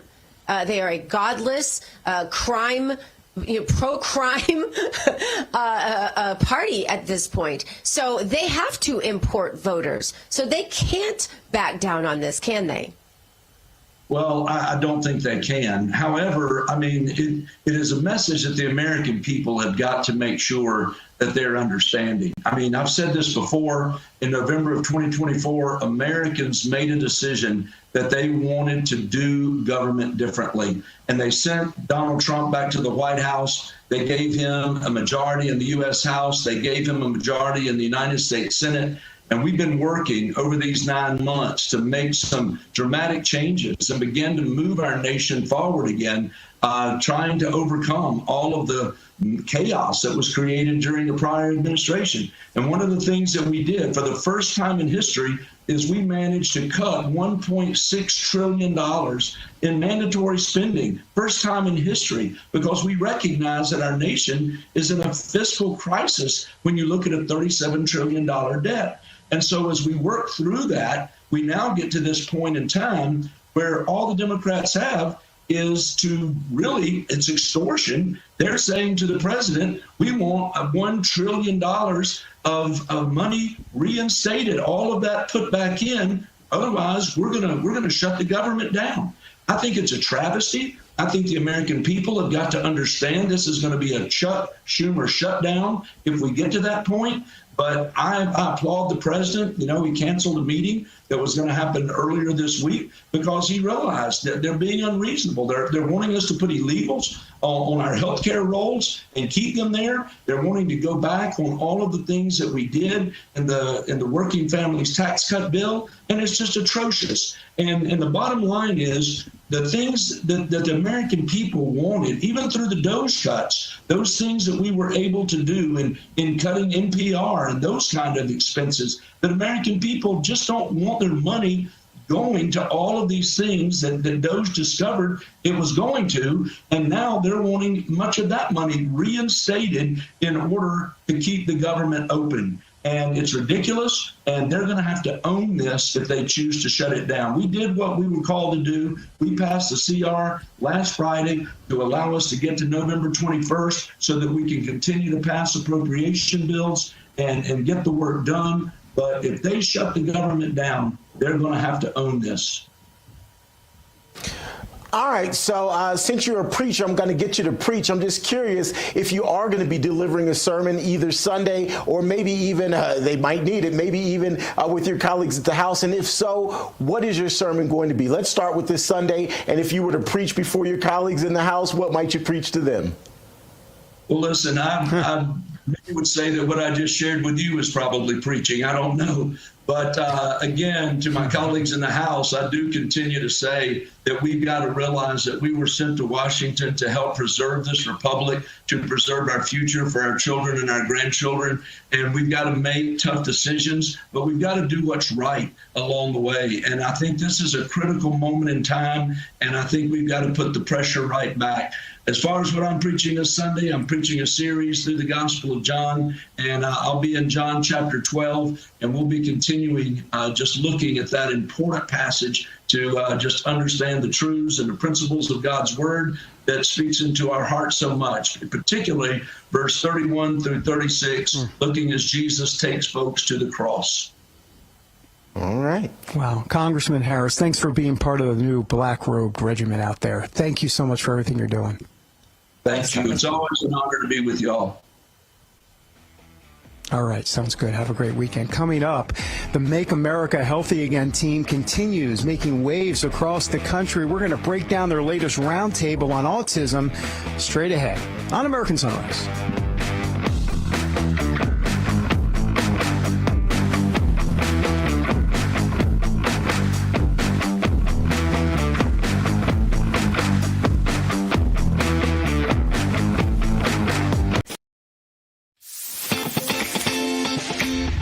It's time to gear up. Real America's Voice has an entire lineup of merch made just for you. We got some Rav fans out here. We watch you every day. From mugs that start your morning strong to hoodies, hats, t-shirts, pants, vests, flags, and so much more. Yeah, I noticed it. I mean, that caught my eye big time. Every piece lets you wear your pride loud and clear. This isn't just merch, it's a movement. When you shop Rav, you're showing the world you're proud to be part of the Real America's Voice family. God bless Real America's Voice. So don't Don't wait. Scan the QR code right now or visit realamericasvoice.launchcart.store to shop today. Thank you, Real America's Voice, for doing true journalism. Stand tall, be bold, be proud. Represent your voice with Real America's Voice. It's good to have a real news network out there, so I'm a big fan. Use code RAVSWAG10 for 10% off. Real America's Voice rocks.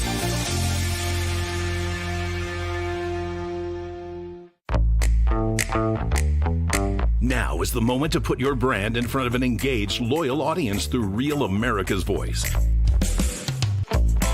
When you advertise on Real America's Voice, you're not just running an ad, you're partnering with trusted voices like Steve Bannon, Charlie Kirk, and other influential hosts. Backed by millions of monthly listeners. What's happening? Because of a real voice, man. I watch it all the time. Real America's Voice rocks.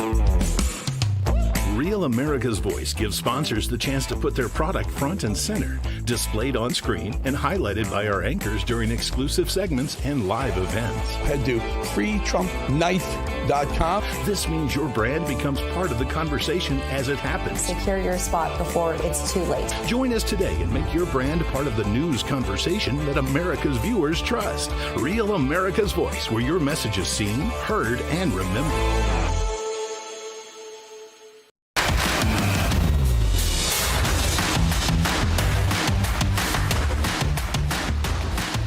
Welcome back, everybody, to American Sunrise. I'm Dr. G. Thanks for joining us. We're so glad you're with us.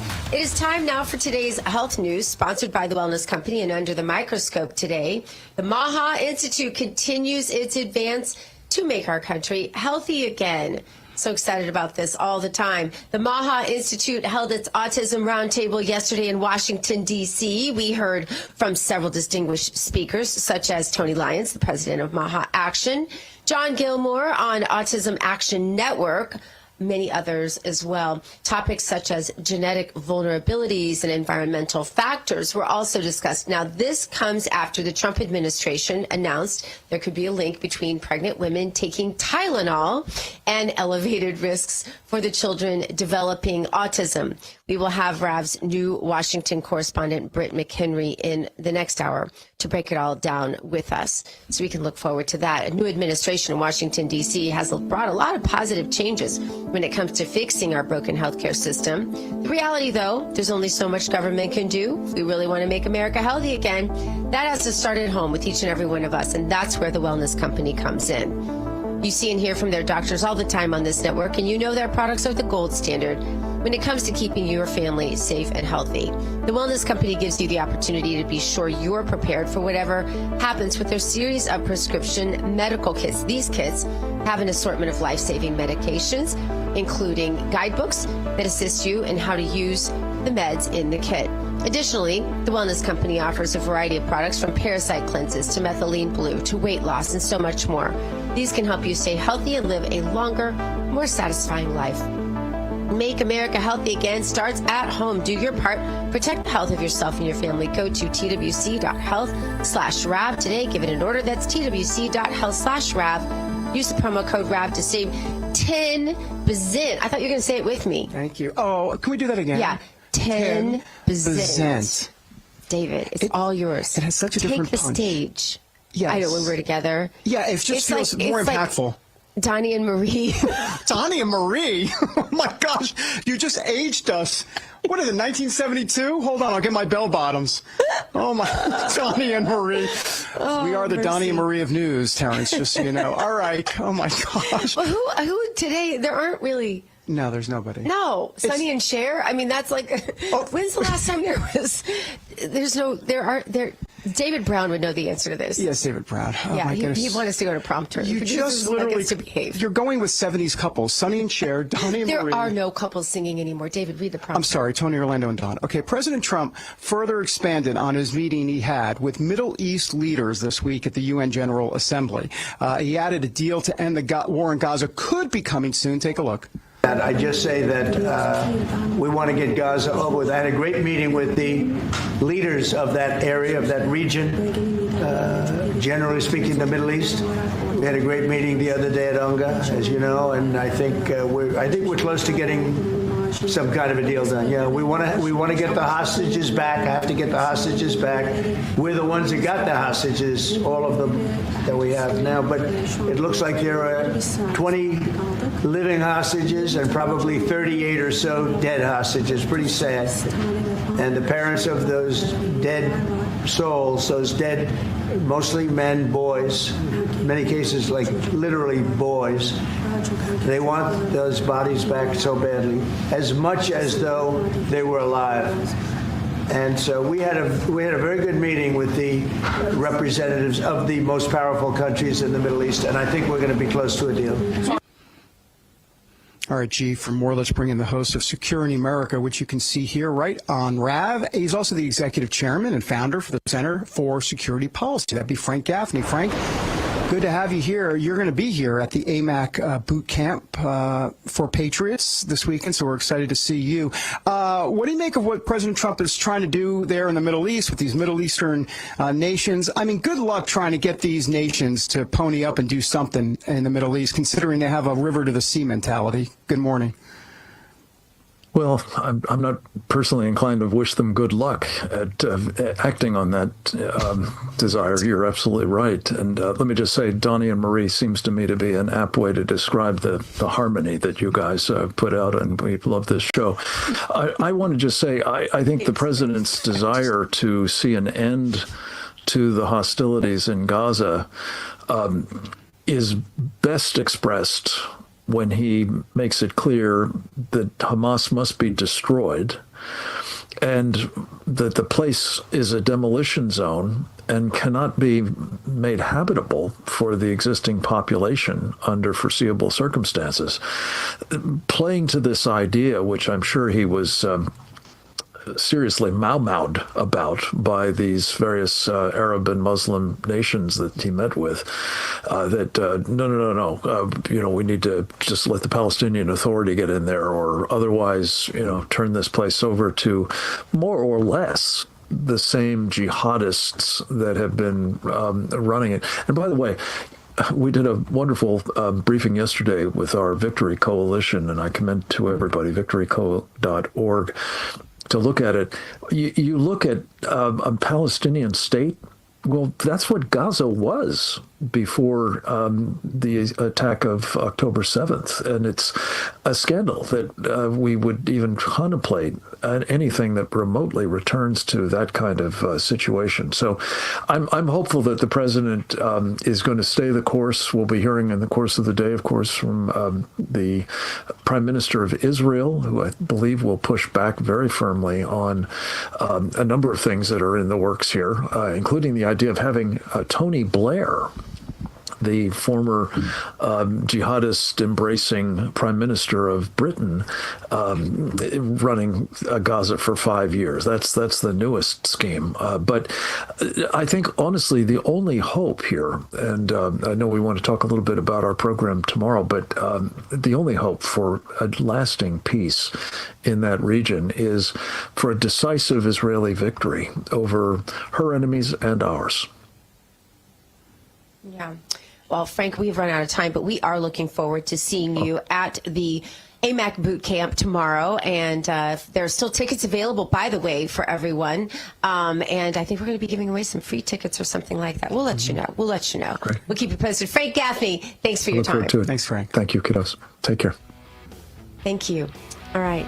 Coming up, I love when someone calls me kiddo. I love that too. It's Ryder Cup weekend. New York Governor Kathy Hochul attended. How was she received, though? Well, we have that moment. And that's coming up next year on American Sunrise.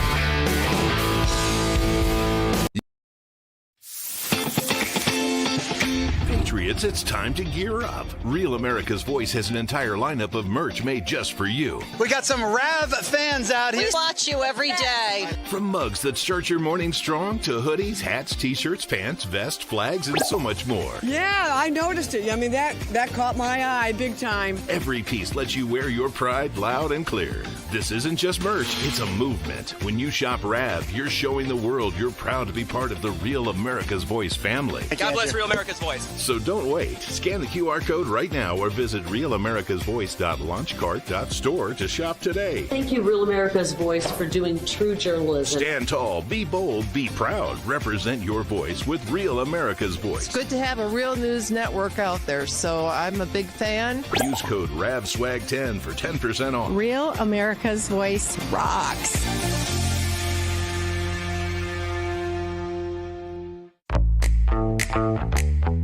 Now is the moment to put your brand in front of an engaged, loyal audience through Real America's Voice.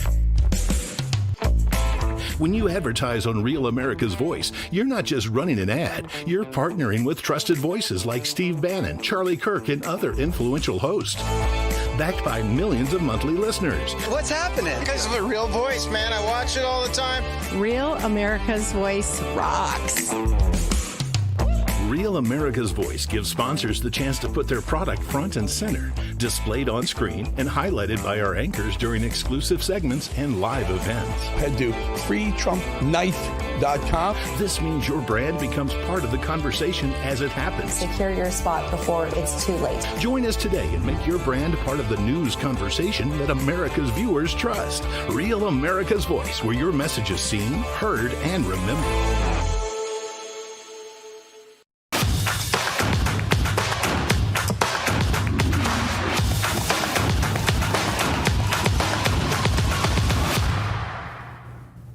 Welcome back to American Sunrise. What if your morning coffee could actually help you stay younger longer? Rejuvenate Coffee is more than coffee. It's science-backed longevity fuel. Infused with CAAKG, a compound naturally found in your body that's been studied for its role in slowing aging, repairing cells, and boosting mitochondrial health. That means every cup is doing double duty, giving you clean, crash-free energy now while supporting your body at the cellular level for the future. It's your daily ritual weaponized against aging. Go to 1775coffee.com/Rav and order Rejuvenate Coffee today. Fuel your body, protect your future. Rejuvenate. All right, now that we are caffeinated, it's time to stay awake, not woke. And who is awake today? Former FBI Director James Comey, who has now been indicted on 2 felony counts of lying to Congress and obstruction related to the Russia investigation. It seems that Attorney General Pam Bondi has hit her breaking point with Comey, who is now being held accountable after years of alleged lies and cover-ups involving a weaponized FBI. As the DOJ preps its case against Comey, President Trump is set to attend the Ryder Cup today in New York. His visit will mark the first time a sitting president has attended the tournament in person. Trump is expected to join spectators as Team USA takes on Europe in the opening matches. Security will be tight, and organizers say his presence is likely to draw extra attention to the event. And for more on both of these stories, let's welcome to American Sunrise someone who knows about breaking points, David Zier, the host of Breaking Point here on Rav for us. David, we want to get your reaction to the Comey news and also what we can expect to see at the Ryder Cup today. I understand the president will be arriving in a couple of hours. President will be leaving the White House on Marine One at approximately 9:50 a.m., landing here at Republic Municipal Airport on Long Island, about 20 miles east of New York City, and we're outside the American Air Power Museum with some of the great fighter jets and bombers built on Long Island. We have an A-10 Warthog behind us, an EA-6B Prowler Grumman Jammer aircraft. And yeah, I think the Comey thing is long overdue. I think it was very clear and under scrutiny from Ted Cruz that Comey may have broken the law. David, give us a little bit more of a preview of what we can expect to see with the president today. I'm sure he'll talk with the media a bit, or is he just there as a sports fan?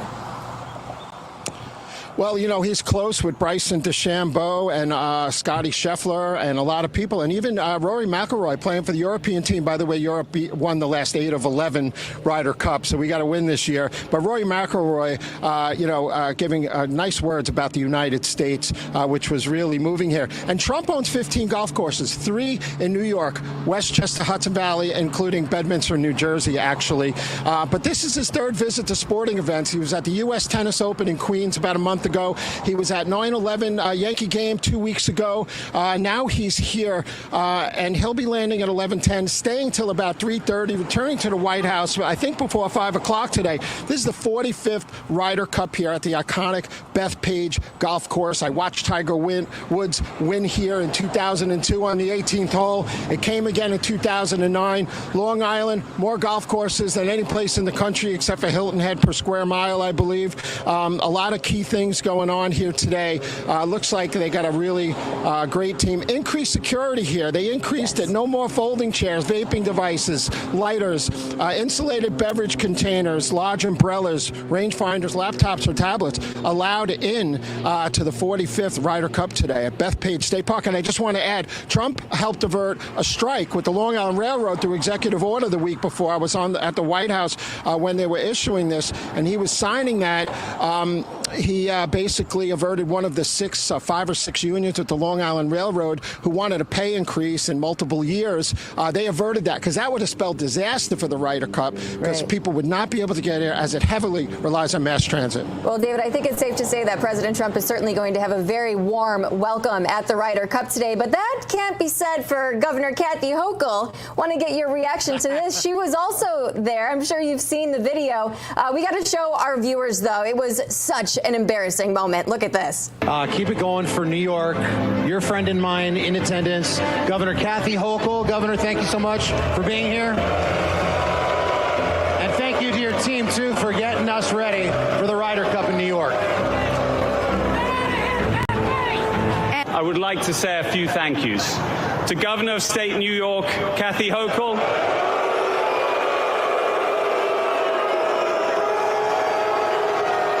As we prepare to tee it up on Friday, I want to thank the people who made this journey possible.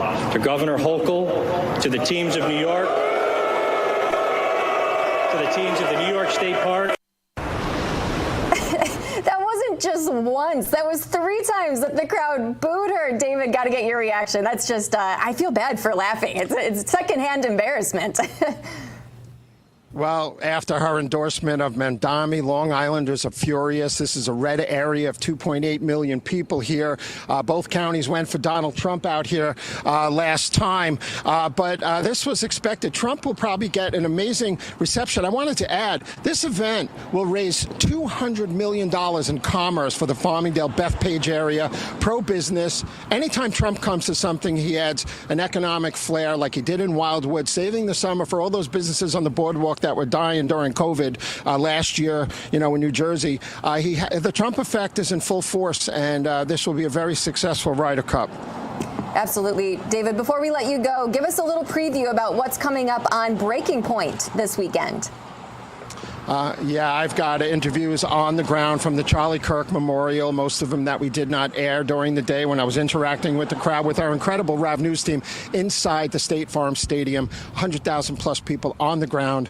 Got some great moving testimony from Charlie Kirk supporters. The world is missing him today.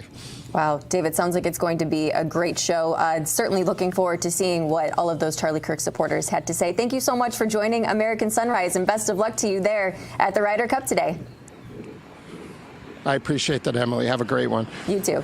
All right, coming up, the Bible, the ancients, and a whole different take on the new year. We'll discuss that moment in our Moment of Faith. It's next as American Sunrise continues.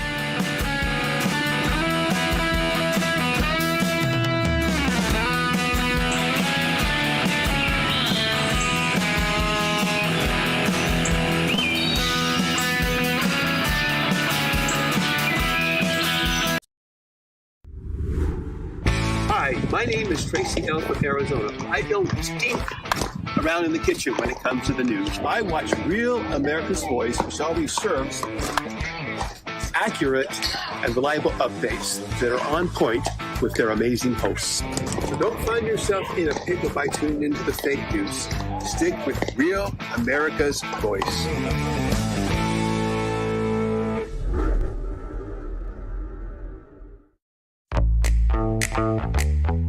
Now is the moment to put your brand in front of an engaged, loyal audience through Real America's Voice. When you advertise on Real America's Voice, you're not just running an ad, you're partnering with trusted voices like Steve Bannon, Charlie Kirk, and other influential hosts. Backed by millions of monthly listeners. What's happening? Because of a real voice, man. I watch it all the time. Real America's Voice rocks. Real America's Voice gives sponsors the chance to put their product front and center, displayed on screen and highlighted by our anchors during exclusive segments and live events. Head to freetrumpknife.com. This means your brand becomes part of the conversation as it happens. Secure your spot before it's too late. Join us today and make your brand part of the news conversation that America's viewers trust. Real America's Voice, where your message is seen, heard, and remembered.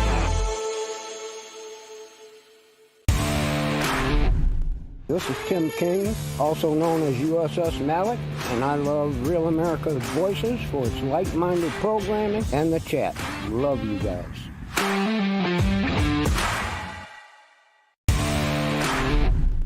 Hi, I'm Chris from Illinois. We like to watch Real America's Voice in the War Room with Stephen K. Bannon for all the great guests. Everyone from Kerry Lake, the great Frank Gaffney, Trump coming for retribution. God bless the USA. In the beginning, God created the heaven and the earth.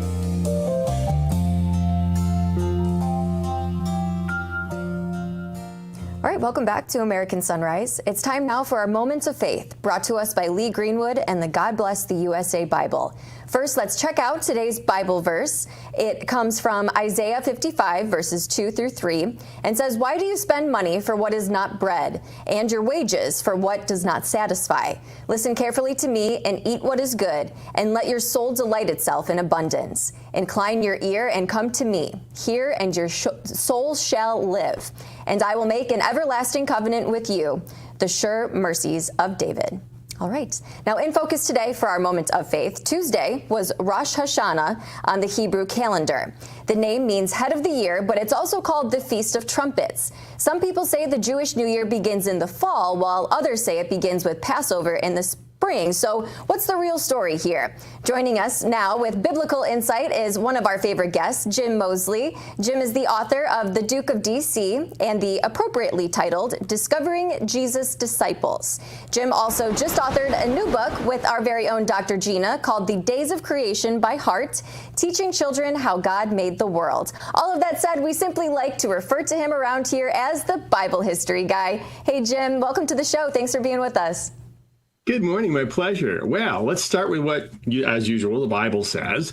Leviticus 23 says the first day of the seventh month, what we call the first of Tishri, that's introduced. But it's not called the New Year. It's called the Feast of Trumpets. It's a sacred day of blowing the shofar, that big trumpet. Why? Because those blasts are like an annual alarm clock for Israel. They come 10 days before the Day of Atonement, the holiest day of the year, when the high priest goes into the Holy of Holies and the whole nation repents for its sins. Now, centuries later, that day took on a new name, Rosh Hashanah, as you said, the head of the year. And that's when the imagery of the year changed. See, the ancients didn't see time as a line the way we do. They imagined it as a living body. The year had a head and it had shoulders. And remember, the Hebrews read from right to left. So the right shoulder was springtime, Nisan, the true biblical New Year, Passover, when life began. And from there, the year rose upward until it reached its head, the crown of the year, the first day of the seventh month, Tishri. And then the year declined toward the left shoulder, finally dying in winter.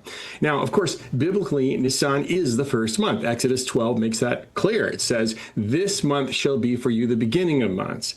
And Israel wasn't unusual in that. All the other ancient calendars of the Near East, Babylonian, Assyrian, Canaanite, Ugaritic, they all began their year in Nisan, in the spring.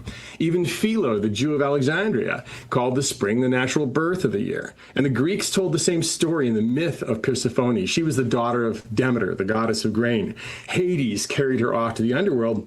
And while she was gone, the earth lay barren. Winter came. But when Persephone returned each year, the fields bloomed again. So her descent and resurrection in the Greek myth explained the cycle of seasons.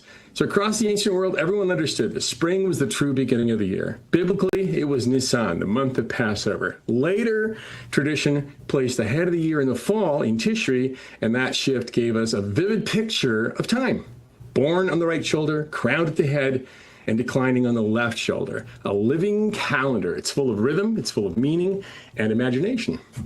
Well, Jim Moseley, thank you so much. Never thought about time in that kind of a perspective before, like a physical perspective. A cool insight. Thank you again. My pleasure. We'll be back with the second hour of American Sunrise in just 2 minutes. Stick around.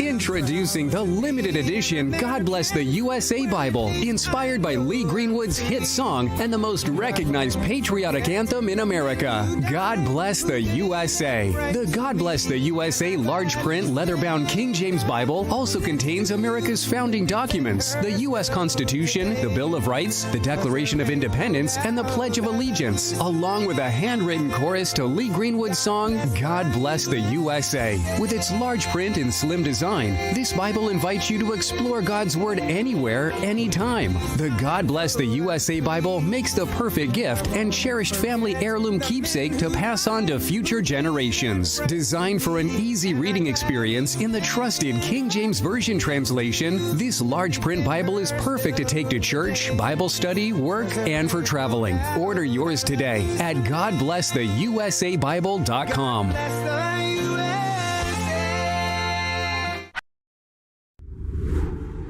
Hi, my name is Tracy L. from Arizona. I don't stink around in the kitchen when it comes to the news. I watch Real America's Voice, which always serves accurate and reliable updates that are on point with their amazing hosts. So don't find yourself in a pickle by tuning into the fake news. Stick with Real America's Voice.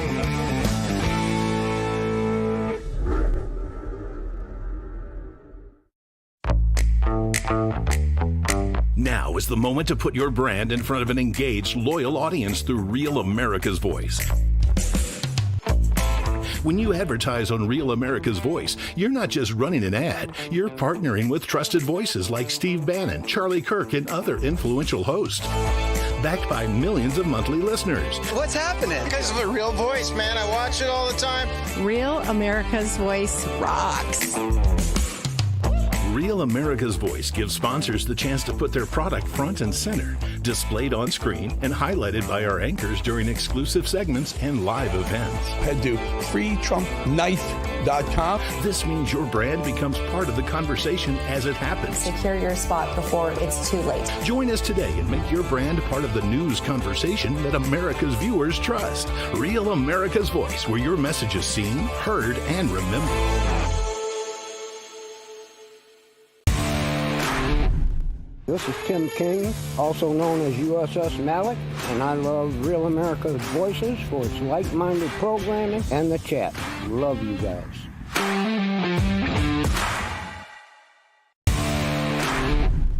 Hi, I'm Chris from Illinois, and we like to watch Real America's Voice in the War Room with Stephen K. Bannon for all the great guts. Everyone from Kerry Lake, the great Frank Gaffney, Trump 24, Retribution.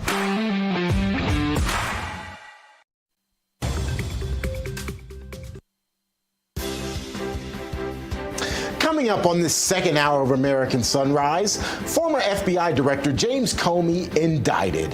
He's charged with making false statements and obstruction over congressional testimony he gave about the investigation into contacts between President Trump's 2016 campaign and the Russian government. We'll have the very latest. Plus, TPUSA takes on Virginia Tech University. The organization deployed Megyn Kelly and Virginia Governor Glenn Youngkin to the school. You'll have to stick around to hear some of the interactions. And Republican campaigns report a youth surge. We have the data and the receipts, as David Brody would say. The second hour of American Sunrise starts right now. Good morning, America. Welcome to American Sunrise.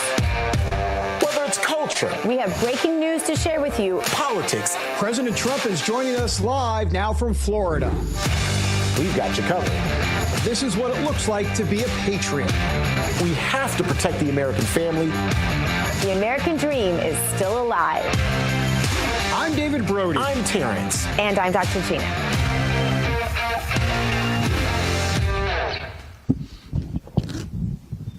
And welcome back, everybody, to the second hour of American Sunrise. I'm David Brody, live here with Dr. G at Patrick Henry College in Virginia, the AMAC boot camp for Patriots. We're excited to be here, Dr. G. Yes, it's great to be with you on site for AMAC's A Day of Truth, Action, and Resolve, it's called. It is the boot camp that is happening this weekend. Yeah, we're also keeping our eyes, of course, on Washington after former FBI Director James Comey was indicted yesterday by a grand jury on 2 felony counts for more or less bringing T. Bates, of course, in the Denver newsroom. Who should be here with us. Yes, T. Bates. There's some room right here. Yeah, right here, Terrence. And you're skinny. You could fit. I've gained a little weight since last time we saw each other, guys. I'm not so sure I'd fit there between you guys, but I'm working it out. The boot camp maybe should be a good start for me. Hey, guys, let's move up 485, or I'm sorry, it's 495 from where you are a little bit to the nation's capital. Our Britt McHenry is live in Washington, D.C. right now with the very latest on the indictment of James Comey. Britt, always good to see you. I'm curious about the buzz happening around the nation's capital. This is a huge story. It is. Obviously, James Comey has been at the top of the headlines for years since he began testifying in 2017, 2020.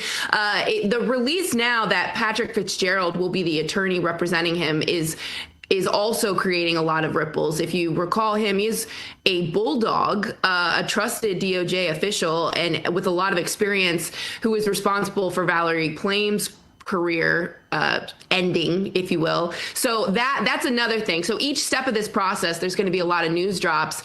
And Comey is, per usual, defending himself, which one could argue anyone is allowed to do, would do in this situation.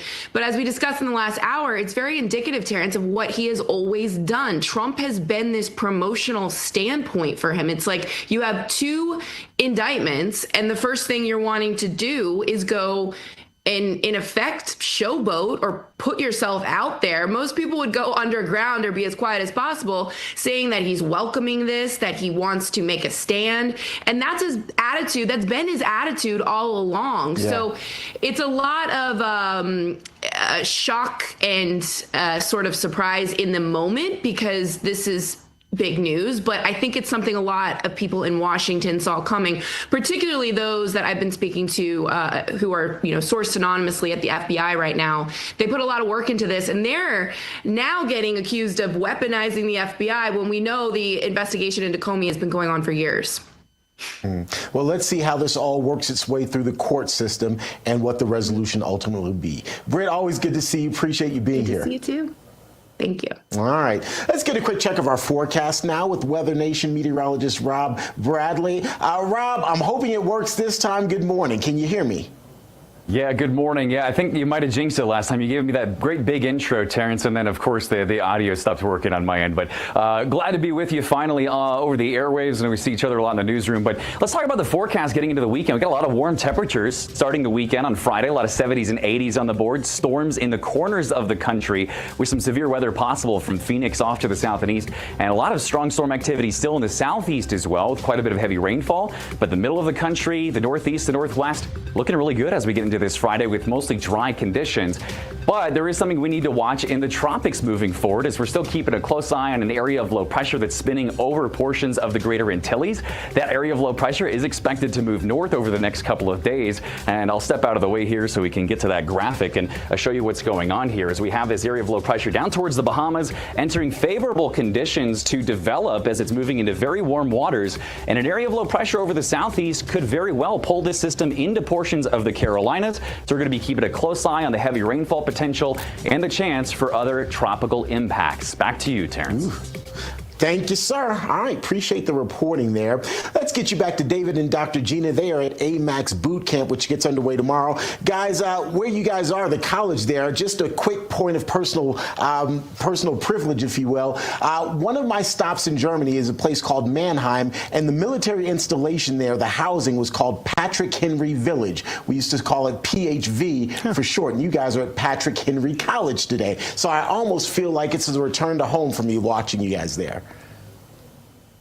Yeah, I think that sounds great. T-Bates. There you go. Very there you nice. go. By the way, Patrick. Beautiful college. Oh, it's just absolutely beautiful. Really Very founding fathers-ish, yes, if you will. Yes, you feel like it's hallowed. Yeah, and of course we're in the Old Dominion, Patrick Henry College, and of course Patrick Henry, right? Give me liberty, give me death. Right. Which he said in 1775 at the Second Virginia Convention in Richmond, which is about 2 hours from here. We're about an hour from D.C. Once again, this is going to be AMAX boot camp for Patriots. It will be here on Saturday, 12 to 4, streaming live on Real America's Voice. And it comes at a time, Gina, where there's critical elections, off-year elections. They've got training to do a lot of tools. The turnout has to be key. So joining us now here on American Sunrise is Rebecca Weber, editor-in-chief of AMAC Advantage and, of course, head of AMAC's business development. Rebecca, we also want to say that we have also a contributor for the Federalist and the Washington Examiner. That would be Stephanie Lundquist Aurora. Both ladies, thanks for being here. Rebecca, let us start with you. This boot camp event's going to be extremely special. Tell our viewers more about it and what they can expect. Good morning. Good morning to you both. Thank you so much for having me on. We all see that we're in this era that's really defined by so much cultural change and political polarization. And this is why we're thrilled to have our boot camp for boomers. We want to help educate people. We want to give them hope. And so our boot camp for Patriots, which we've relabeled the boot camp, this is one of many, really offers an important platform for people of all ages to unite around faith, family, and freedom. And we're building on our past successes of our AMAC boot camps. So this is a new format, and I think it really offers an even more inviting and invigorating opportunity for AMAC members and non-members to engage on the top issues. If each one of us does something, we can change this nation. So we'll be talking about immigration, education, election integrity. We're going to talk about men invading women's spaces and the dangerous resurgence of this Marxist socialist ideology that we see really emerging. It's more than just a conference. It's a call to action for every mom, dad, grandparent, every red-blooded American who's determined to build a better future. Stephanie, across the Commonwealth at Virginia Tech, Governor Youngkin had an answer to the question, who will be the next Charlie Kirk? Here's what he told the students there. Who will be the next Charlie? And as I look out in this room and I see thousands of you, I want to repeat the best answer that I have heard. You will be the next Charlie. All of you. Stephanie, your reaction. I'm a mother of 3 sons who are big fans of Charlie Kirk and his message. And so when I heard Governor Youngkin say that, it really resonated with me quite a bit, because he inspired an entire generation of young people to be proud of being patriotic, to be proud of valuing freedom, and to be proud of their faith. And so it was really nice to have this event and to hear our governor to say this. And I think he's right. I think that the movement is stronger now than it's ever been.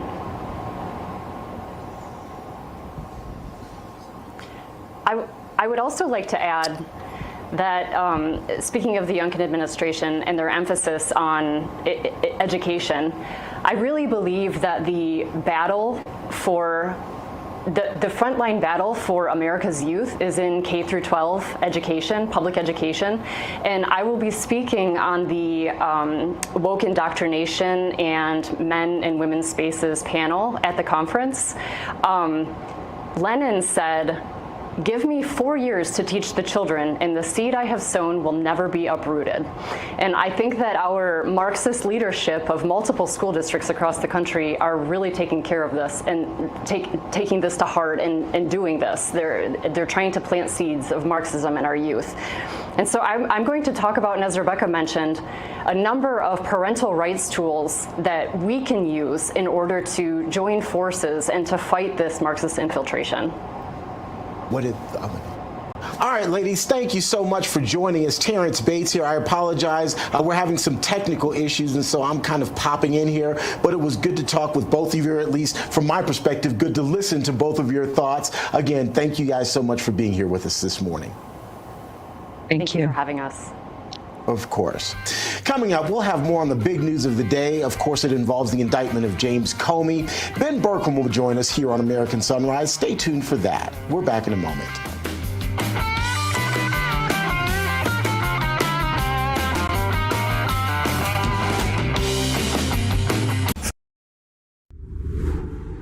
Hi, my name is Tracy L. from Arizona. I don't stink around in the kitchen when it comes to the news. I watch Real America's Voice, which always serves accurate and reliable updates that are on point with their amazing hosts. So don't find yourself in a pickle by tuning into the fake news. Stick with Real America's Voice.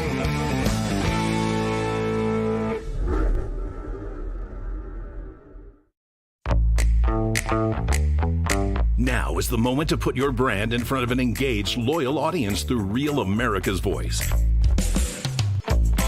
When you advertise on Real America's Voice, you're not just running an ad, you're partnering with trusted voices like Steve Bannon, Charlie Kirk, and other influential hosts. Backed by millions of monthly listeners. What's happening? Because of a real voice, man. I watch it all the time. Real America's Voice rocks. Real America's Voice gives sponsors the chance to put their product front and center, displayed on screen and highlighted by our anchors during exclusive segments and live events. Head to freetrumpknife.com. This means your brand becomes part of the conversation as it happens. Secure your spot before it's too late. Join us today and make your brand part of the news conversation that America's viewers trust. Real America's Voice, where your message is seen, heard, and remembered. This is Tim King, also known as USS Malik, and I love Real America's Voices for its like-minded programming and the chat. Love you guys.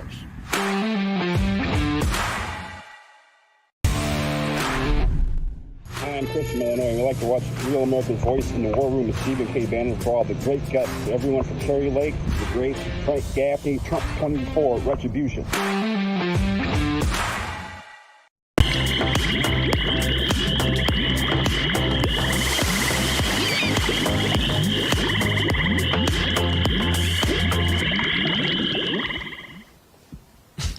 All right, welcome back to American Sunrise. It is Freedom Friday.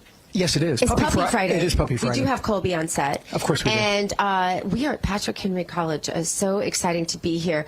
I'm Dr. Gina, joining you live from AMAX Boot Camp, as I said, here at Patrick Henry University.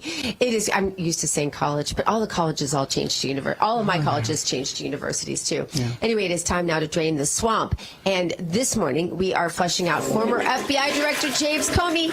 You knew it. Goodbye. Former FBI Director Comey has been indicted by a federal grand jury. And the charges include making false statements and obstruction of justice. This comes just days after President Trump urged the DOJ to take action. The case centers around whether Comey lied to Congress during his 2020 testimony about the FBI's handling of the Russia investigation into President Trump. The U.S. Attorney's Office in Virginia is leading the case, and this could be the moment many Americans have been waiting for. Joining us now to discuss is the one, the only, the host of Law and Border here on RAV. You know, I don't even need to say your name, Ben. They know you. They love you. Ben Berkham. It's good to have you with us. Ben, your take on all of this. So, I mean, is there really a chance, though, that he's going to do any time? I mean, that's the question. With I'm disappointed that it's not heavier charges. This guy committed treason. Yes, I agree. He worked for 4 years to undermine President Trump, even sitting as the FBI director. He was a part of Crossfire Hurricane. He was clearly a part of all of the Russia collusion hoax. That was really, it was a coup against President Trump. And the definition to me is treason. So I think perjury is the least of it, but I think to most Americans, at least patriots in this country, at least we're getting somewhere. This is what we've been waiting for: actual indictments against actual traitors of this country. I just wish the charges were a little stronger. By the way, I just wanted to make a mention. Patrick Henry University here, beautiful college or university. I was at George Washington University last week, and all I could think was George Washington wouldn't be invited back to this university. So at least this is a university that would still invite the founding fathers back onto their campus. Yeah, Patrick Henry would be enrolled. But James Comey hopefully wouldn't. Yes. That's for sure. By the way, I guess if he is convicted, it would be 5 years in jail. That's the maximum sentence. But okay, I know you can go a long time on that. But I got to get to the boot camp for Patriots. That's why obviously you're here, why we're here. Tell us a little bit about what you're going to be talking about. I know, let me guess, maybe, I don't know, immigration? Yeah. So, we'll actually be hanging out together, We David. will. This is, it's about restoring America. We had 4 years of the undermining of America. Now we have the restoration of America under President Trump. But you see, it's the same enemies. It's the James Comeys. It's the radical left. You see them attacking. We just had the shooting in Dallas where a deranged leftist went and tried to kill ICE agents, ERO agents there at the field office, ended up killing illegal instead. But this is going to get worse before it gets better until there's actually punishments and prosecutions for these guys. Thank God, one of the biggest things, and so one of my talks will be where we were, where we are, and where we're heading. One of the most important things is not just labeling these organizations terrorist organizations like Antifa, like all of these socialist communist groups, like the Muslim Brotherhood, the La Raza groups that are working to overthrow our country. All of these groups are enemies of our nation. They need to be labeled as terrorist organizations, and they need to be treated as such. And so I'll talk about that and much, much more. It's going to be a great event. With emphasis on much, much more. Yeah. Yeah, I'm really excited what you have to say, especially in light of what's gone down with ICE, finding out that there are ICE trackers. I think there are targets on the back of basically every Christian conservative in the country right now. When obviously what we saw with Charlie Kirk, one of the heroes of the movement, murdered. But I don't think you have to be in the public eye to be a target right now. No, anybody. I mean, so we're dealing with the most evil sorts of people that have given their lives over to the devil. These guys are wicked. It's demonic, and we're, and honestly, it's because righteous men and women didn't stand up. We allowed ourselves to get to this point in our society where we took God out of society and replaced him with moral relativism, and now pure demonism, and so that's what you get. And so I think you're right. I think it's going to get worse. I was there in an operation with ICE in Chicago when our car got surrounded because of that ICE tracker. It is a very dangerous time, but it's the time that we have to stand up and defeat this evil. No doubt about it. We had a guy from Antifa, former Antifa member, yesterday on the show, and he said, "Don't think these people are all just paid patsies. These people actually hate America, and it's very real." Yeah. That scared me. Ben, I can't wait to hear your remarks at the AMAC boot camp. Thanks, Ben. Thanks for joining us this morning. All right. Coming up, right? We're headed down to Wall Street for the opening bell and insight into how to hold on to your hard-earned dollars with some common sense. We'll be right back with more American Sunrise in just 2 minutes.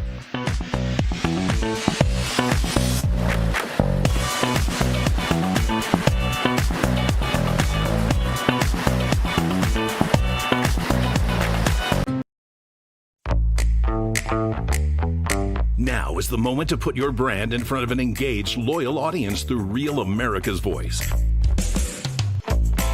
When you advertise on Real America's Voice, you're not just running an ad, you're partnering with trusted voices like Steve Bannon, Charlie Kirk, and other influential hosts. Backed by millions of monthly listeners. What's happening? Because of a real voice, man. I watch it all the time. Real America's Voice rocks. Real America's Voice gives sponsors the chance to put their product front and center, displayed on screen and highlighted by our anchors during exclusive segments and live events. Head to freetrumpknife.com. This means your brand becomes part of the conversation as it happens. Secure your spot before it's too late. Join us today and make your brand part of the news conversation that America's viewers trust. Real America's Voice, where your message is seen, heard, and remembered. I'm a J6er. I spent 1,143 days in prison.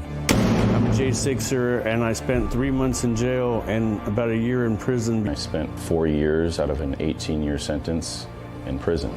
J6ers have been smeared and defamed by the media, persecuted by the government, and treated like terrorists.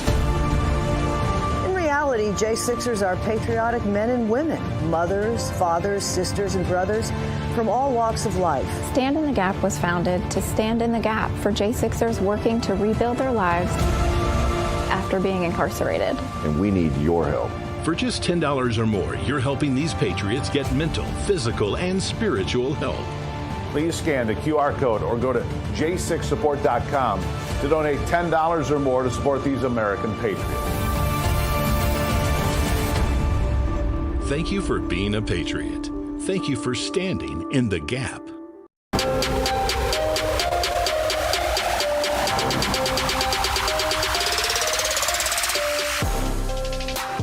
Good morning, Richmond, Virginia. A lot of our broadcast is happening in Virginia this morning. I used to live in Richmond. In fact, I lived in Henrico County, right off of Short Pump Road, one of my favorite road names ever. Anyway, we're getting you ready for the opening bell here at the New York Stock Exchange. It's set to ring in just a few minutes. I can tell you early morning trading looking pretty good.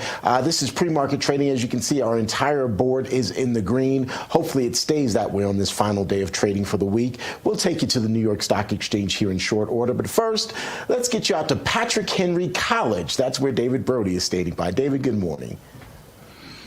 Good morning, T-Page. Appreciate it. All right, time now for our daily dose of dollars and common sense, and that means we bring in a guy with a lot of common sense. That's American Sunrise Early Edition host, the guy behind Jake's Take Substacks, Jake Novak. Jake, good to see you. So, look, another very strong and surprising report on the strength of the economy just came out, but this could be a case of good news means bad news in some cases. So what do you mean exactly? Because I can get confused very easily. Good morning. Yeah, I hate when this happens on Wall Street. You know, sometimes Wall Street, the stocks go up and there's big layoff announcements. They love layoffs.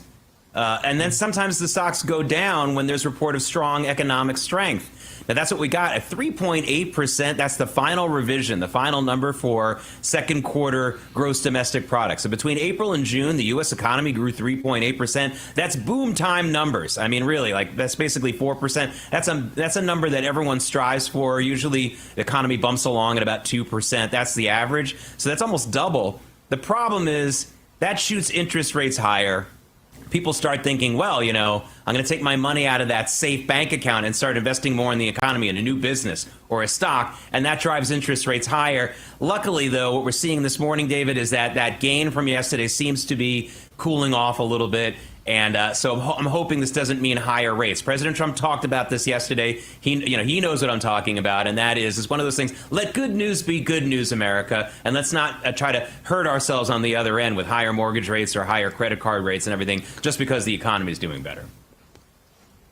What about the Fed, though? I mean, they lowered interest rates by a quarter point. Well, are you suggesting that maybe the next time around they might rethink that?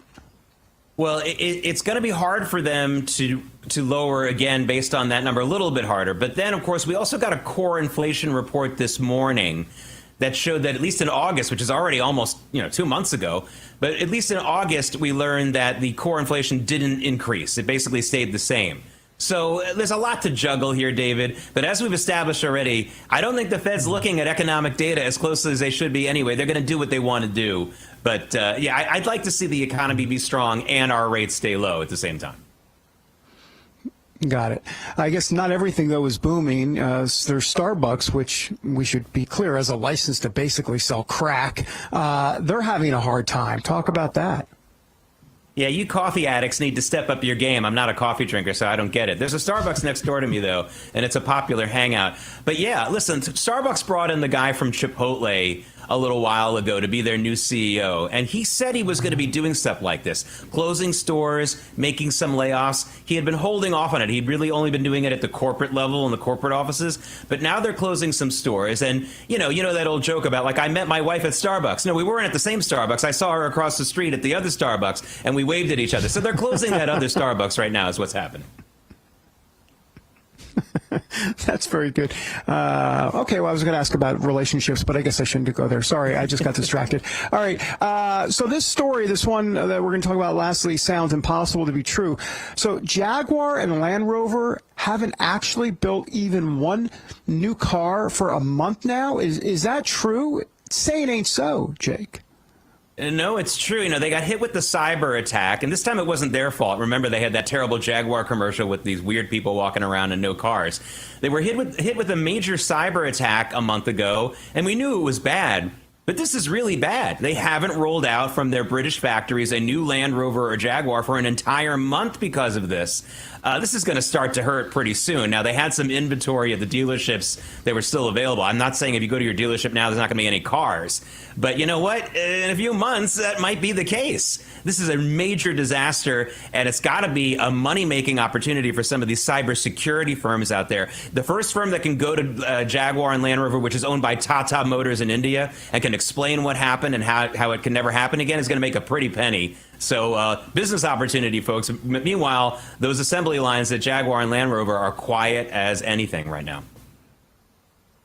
Yeah, how are car prices doing, by the way? Are they still they're still up there, or are they coming down anytime soon? And isn't October 1st is next week? That's the fiscal deadline. I don't know if that means anything as it relates to car prices being lowered based on what dealers do there. I don't know how that works exactly.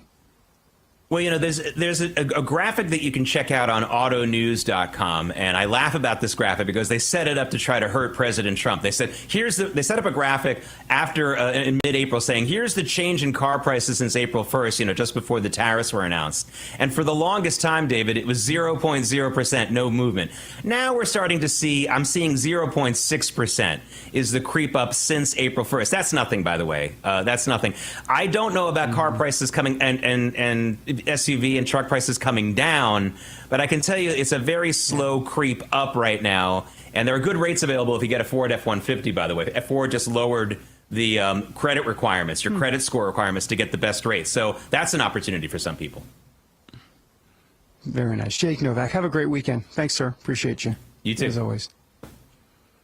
All right. Once again, we are here in Virginia, Patrick Henry College in Purcellville, Virginia, about an hour from D.C. The big AMAC boot camp for Patriots this weekend. Rav will stream it live on Saturday.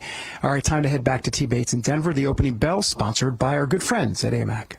The Association of Mature American Citizens is the conservative voice for Americans 50 and older. AMAC is fighting for the values that you hold dear. Join today. Together, we can write the course of America. The markets on Wall Street less than a minute from opening. You can hear the applause. That's always a signal that the opening bell is set to ring in short order. And then we'll get a sense of how the markets are looking on this final day of trading of the work week. Pearson is at the podium right now. The bell is going to ring here in short order, and hopefully it's going to be a good start to this Friday of trading. Right on cue, there you have it, ladies and gentlemen. The market's now officially open as the opening bell is ringing. And just like that, it looks like the market's starting off on a pretty decent note. The Dow is up, as is the S&P 500. The tech-heavy NASDAQ, however, it just switched. You can see it literally changes from moment to moment. It was in the red, and now it has switched. It looks like it's generally flat, but still in the green. No losses right now. In general, this start to the day of trading off to a pretty good start. Hopefully, it will end on a pretty high note as well. When inflation jumps and when you hear the national debt is over $37 trillion, do you ever think that maybe now would be a good time to buy some gold? You can do so whether as a hedge against inflation, peace of mind during global instability, or just for sensible diversification. The Birch Gold Group believes that every American should own physical gold, and so they created something special. Until September 30th, if you're a first-time gold buyer, the Birch Gold Group is offering a rebate of up to $10,000 in free metals on qualifying purchases. To claim eligibility and to start the process, request an information kit now. All you have to do is text the word America to the number 989898. Plus, the Birch Gold Group can help you roll an existing IRA or 401k into an IRA in gold, and you're still eligible for a rebate and free metals of up to $10,000. The Birch Gold Group is the only precious metals company so many Americans trust, as do their tens of thousands of customers. So, make right now your first time to buy gold and take advantage of a rebate of up to $10,000 when you buy by September 30th. Again, to do so, simply text the word America to the number 989898.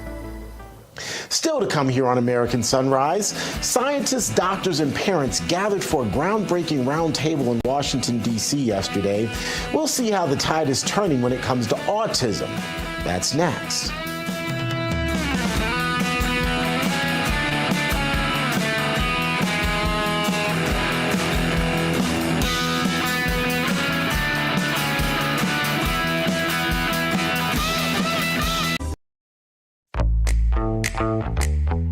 Now is the moment to put your brand in front of an engaged, loyal audience through Real America's Voice. When you advertise on Real America's Voice, you're not just running an ad, you're partnering with trusted voices like Steve Bannon, Charlie Kirk, and other influential hosts. Backed by millions of monthly listeners. What's happening? Because of a real voice, man. I watch it all the time. Real America's Voice rocks. Real America's Voice gives sponsors the chance to put their product front and center, displayed on screen and highlighted by our anchors during exclusive segments and live events. Head to freetrumpknife.com. This means your brand becomes part of the conversation as it happens. Secure your spot before it's too late. Join us today and make your brand part of the news conversation that America's viewers trust. Real America's Voice, where your message is seen, heard, and remembered. I'm a J6er. I spent 1,143 days in prison. I'm a J6er, and I spent 3 months in jail and about a year in prison. I spent 4 years out of an 18-year sentence in prison. J6ers have been smeared and defamed by the media, persecuted by the government, and treated like terrorists.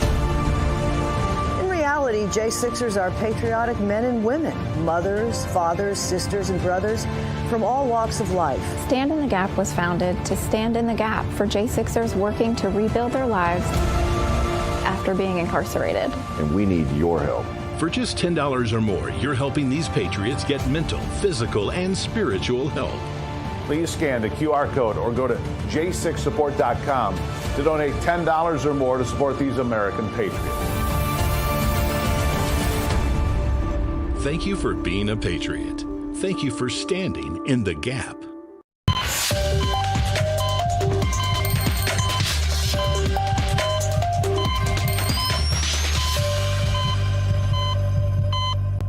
Welcome back to American Sunrise. Thanks for joining us this morning. We invite you to hop on in our conversation on YouTube, Getter, and Rumble. And it is now time to take the political pulse of America. The beat today goes a little something like this. The MAHA Institute held its autism roundtable in Washington, D.C. yesterday. It followed President Trump's going bold to tackle autism announcement a little earlier in the week. Scientists, doctors, parents came together to confront the autism crisis and to discuss real solutions based on science for families across America. Here's some of what we heard in our live stream yesterday, if you didn't get to see. So we all know that autism can't be genetic, even though we're told, and you can read everywhere, that it is genetic. But, you know, as everyone in this room knows, genetic changes at this level don't happen in one generation. You don't go from 1 in 10,000 to 1 in 31. It just can't happen.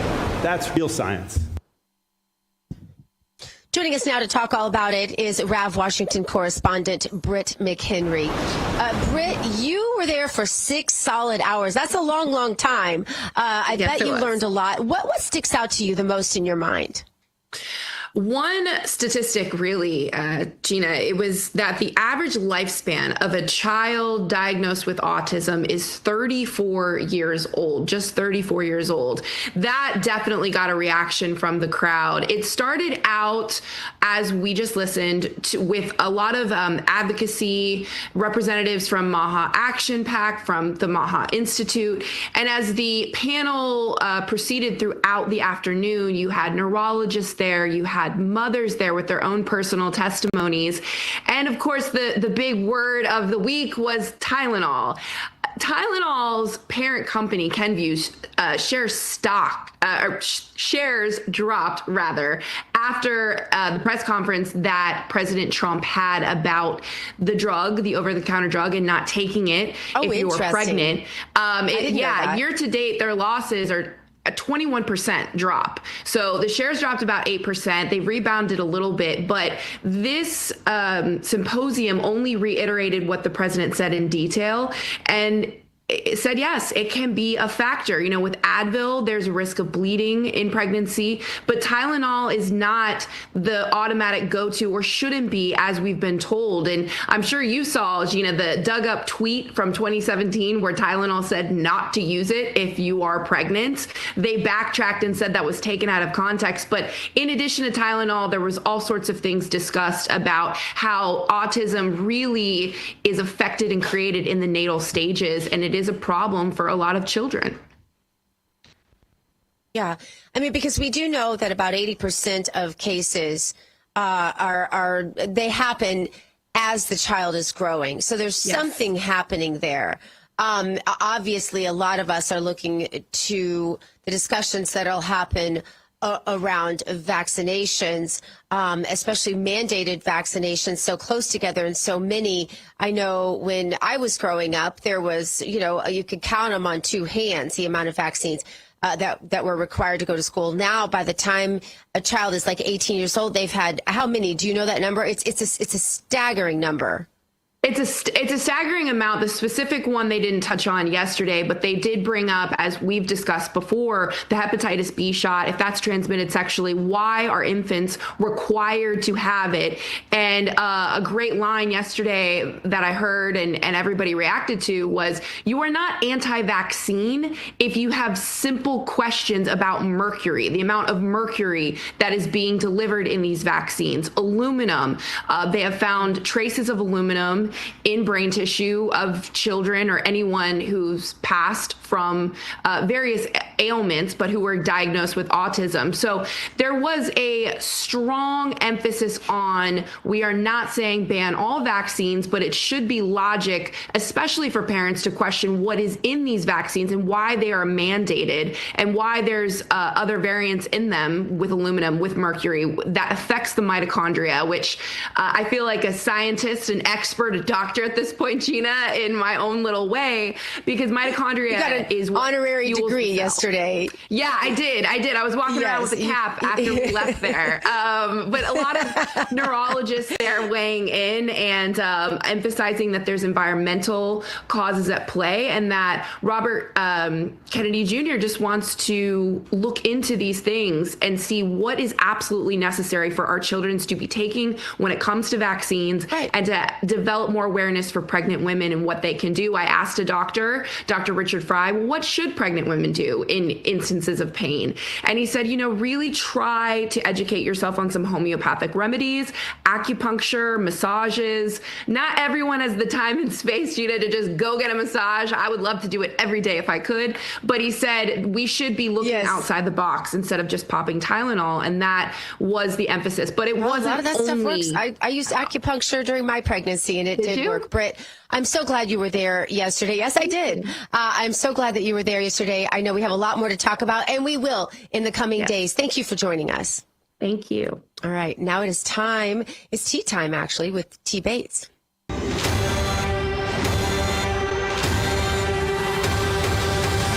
Let's spill some tea. Let's Spill Some Tea is fueled by Artillery Tea Company. It is the only America First veteran-owned tea brand out there. Their mission, you ask? Well, it's to maximize flavor with whole leaf blends and chemical-free tea bags. There's no junk here, just real tea. And the tactical advantage is that each bag brews not just once, but twice. Go to artillerytco.com, that's the website, and you can get the free precision brewing guide with orders over $30. That's artillerytco.com. It's premium tea, mission-driven, brewed for the brave. All right, let's get right into what's in the cup today, and that would be the co-founder of Artillery Tea Company, Mike Britton. Mike, good to see you. Good morning. Morning, Terrence. Thanks. All right, so look, I'm looking at our screen, and we've got the pumpkin blend, and I've got to tell you, my daughter just the other day said, "It's pumpkin season, Dad. I want something pumpkin." I said, "Well, look in the cabinet. We've got some pumpkin artillery tea." It is the time of the year for that. I'm telling you, you are a staple in our household. I'm not so sure I'm supposed to admit that, but I'm just being honest. You are a staple in our household. Yeah, it sounds good. We just released that blend about a month ago or so, and the response has been great. I mean, every year we always sell out of that stuff. We're always having to do constant reorders. I have to reorder this blend and re-blend it ourselves more often than, most of the blends that we have. So the response has been great, yeah. And it's one of those things that I would imagine is seasonal, and as a good businessman, you react to what's popular during a specific season, and it is pumpkin season, and so fortunately people are buying it and really enjoying it. Yeah, we do this every year. This is, I think, our third year releasing this same pumpkin payload blend, so we haven't modified the formula at all. Typically, we only sell it, though, till maybe December, maybe January some years. And so it is a limited time blend. We are thinking about, speaking of seasonality, trying to do a Christmas blend this year. We're in the early stages of development with that. If anyone knows it, people have probably heard about what Charlie's favorite tea was, the Mint Majesty. That's going to be an inspiration for us too, and so we hope to get that out here soon too. Okay, well, let me just go on and add to the mix. Candy cane, I'm telling you, I think it would be a hit. Some sort of candy cane flavored tea, I'm all for that. But, I'll just take a small fee if your R&D decides to go forward with that. Talk about some of the things that you guys do, even apart from tea. Obviously, you donate part of your profits to veteran and first responder nonprofits. Share why supporting those sorts of causes is so important there to Artillery Tea. Yeah, that's one of the main reasons we started this company, not only seeing kind of a market gap in a conservative tea space. There wasn't really anybody out there that's doing what we're doing, and still to this day, there isn't really anyone out there doing this. But other than that, we're veteran founded, we're veteran run, family run and operated. People have seen Joey on this show. He's my younger brother. He was in the Army for 10 years, served on several deployments. And so, these are the people that safeguard and maintain our freedoms that we owe so much to. And we felt like on our end, starting a tea company to support them was kind of the least we could do to show our appreciation. And so that's really at the heart of everything we do here at the company. Hey, I hear you guys have a special offer for our viewers today. What is that? Yeah, sure. So a lot of tea is weak, Terrence. The tea from the grocery stores, it's made of dust. It's made of plastic bleach paper tea bags. And so we came out with a product that uses the whole leaves and uses chemical-free bags. But there's kind of a nuance with our product, and that is that black tea and green tea and herbal tea, they brew differently. And so to get the optimal flavor out of each one of them, you have to go a slightly different temperature, slightly different steeping time. And then, as you know, you can get 2 cups of tea out of each one of our tea bags. And so with that nuance, we came up with something called the Precision Brewing Guide, where it gives you which type of tea you purchased, and then what temperature you should brew it at, how long to do the first steep for the first cup, and how long to do the second steep. So it's really a guide to get the maximum flavor and the maximum volume out of the product. And so for today only, we were going to do a free Precision Brewing Guide with every order that's over $30. Wow. Who knew that there's a science to brewing tea? I think most of us thought, okay, you get some hot water, you put the tea bag in, you let it steep until it's dark enough for you, and then you're good to go. But in order to maximize it, you say there's really a temperature variance, if you will, and a science to it. Yeah, that's right. So black tea is like a higher temperature, right? If you brew green tea with boiling water, you're going to extract more bitter compounds out of it. And so you're going to get a more bitter cup of tea, a more flavorless cup of tea. But if you brew at the right temperature for the right time, it'll be smooth, it'll taste natural, it'll taste how it's supposed to taste. Wow. Okay, interesting. Well, folks, anything over $30 that you order from Artillery Tea, you can get this guide and learn how to properly make your cup of tea. Mike, always good to see you, my friend. Have a great weekend. Tell the brothers I said hello. Will do. Thank you, sir. Absolutely. Thank you. Coming up, folks, remembering Charlie Kirk, country music star Jeff Bates, no relation. Well, he's just released a new song dedicated to our friend and to Turning Point USA's founder. He joins us next here on American Sunrise. We never saw the bullet coming. just screaming and the running, and everybody praying for his life. We watched him come and take him and wondered. Now is the moment to put your brand in front of an engaged, loyal audience through Real America's Voice. When you advertise on Real America's Voice, you're not just running an ad, you're partnering with trusted voices like Steve Bannon, Charlie Kirk, and other influential hosts. Backed by millions of monthly listeners. What's happening? Because of a real voice, man. I watch it all the time. Real America's Voice rocks. Real America's Voice gives sponsors the chance to put their product front and center, displayed on screen and highlighted by our anchors during exclusive segments and live events. Head to freetrumpknife.com. This means your brand becomes part of the conversation as it happens. Secure your spot before it's too late. Join us today and make your brand part of the news conversation that America's viewers trust. Real America's Voice, where your message is seen, heard, and remembered. I'm a J6er. I spent 1,143 days in prison. I'm a J6er, and I spent 3 months in jail and about a year in prison. I spent 4 years out of an 18-year sentence in prison. J6ers have been smeared and defamed by the media, persecuted by the government, and treated like terrorists. In reality, J6ers are patriotic men and women, mothers, fathers, sisters, and brothers from all walks of life. Stand in the Gap was founded to stand in the gap for J6ers working to rebuild their lives after being incarcerated. And we need your help. For just $10 or more, you're helping these patriots get mental, physical, and spiritual help. Please scan the QR code or go to j6support.com to donate $10 or more to support these American patriots. Thank you for being a patriot. Thank you for standing in the gap.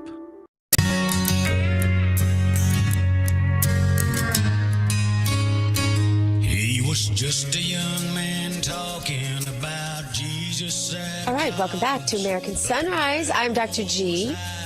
Country music, my favorite, as you know, is paying a tribute to a conservative icon. Singer Jeff Bates has released a brand new song honoring Turning Point USA founder Charlie Kirk.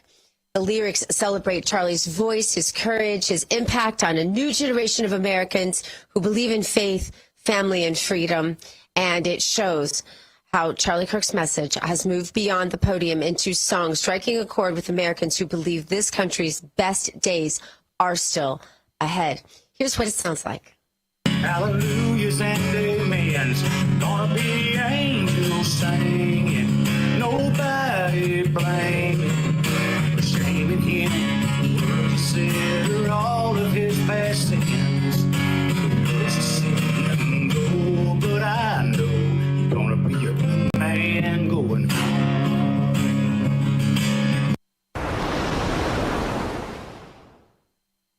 Beautiful tune, powerful message. Country singer Jeff Bates is here with us today to talk about it. Jeff, first of all, thank you for such a great, a beautiful song, a beautiful tribute to one of our heroes. Good morning to you. What inspired you? My daughter called me and let me know about Charlie, and I immediately just knew I had to get this out. I had to write it. I've been following him for a while and knew what he stood for, and believed in him, and obviously just a great guy and one of America's brightest at his age. I'd never seen anybody like him before. And so we went and wrote a song, and I just knew I had to get it out, and the song just kind of poured out. It was pretty amazing. Yeah, that'll happen sometimes, won't it? When the big guy in the sky takes note. Yeah. So tell us what you plan to do with the song. What have you heard from the song? What's the reaction been? Well, first thing, the reaction has been through the roof. It's been crazy. It's amazing to find out that a lot of America, a large portion of America, feels the same way I do about it. You know, this shouldn't happen in our country. It's sad. It's going to be missed. At the same time, we obviously know where Charlie is today. If you're a believer, and I am, we want to get it to as many people as possible. It's going on my new album, which will be coming out about the end of October, 1st of November, and carry it as far as it'll go, and hope that we can get everybody to hear it. What's the overriding message of the song, if you had to give us a synopsis? If I had to give you a synopsis, the overriding message of the song is when you're doing the things you should be doing that God put you here to do, even if a bullet takes you out, no matter how you go, we all wind up at the same place in the end, and there's something bigger there, someone bigger there waiting for us to embrace us with open arms, which is what I believe that Charlie happened to Charlie. I got to ask you, Jeff, did your daughter approve of the song? My daughter loved the song. She approved the song, and she's 15, by the way. And may I say one thing? She's 15 years old, and one of the biggest reasons that I believed in what Charlie was doing with Turning Point and all that and going around speaking to young people around the country, he never had a message that I would not want my daughter to hear. That's right. I think it really changed that generation. Jeff Bates, I think your song will help sync Charlie's message, and I thank you so much for writing it. God bless you and your daughter, and thanks for joining us this morning. Best of luck with the song. Oh, wait. Tell people where they can find it. No, you can find it on iTunes, Amazon. You can find it on jeffbates.net. You can find anywhere where there's digital downloads, you can find this song right now. All right. Spotify. All right, my friend. Thanks again. God bless. All right. God bless you. More American Sunrise coming up. Our final thoughts on the AMAC boot camp after this break. Stay with us. He was just a young man talking about Jesus at a college, but the devil was hiding in the light. We never saw the bullet coming, just screaming and the running, and everybody praying for his life. Through every storm, every moment of uncertainty, everybody needs to pray for Charlie Kirk right now. Rav has stood strong.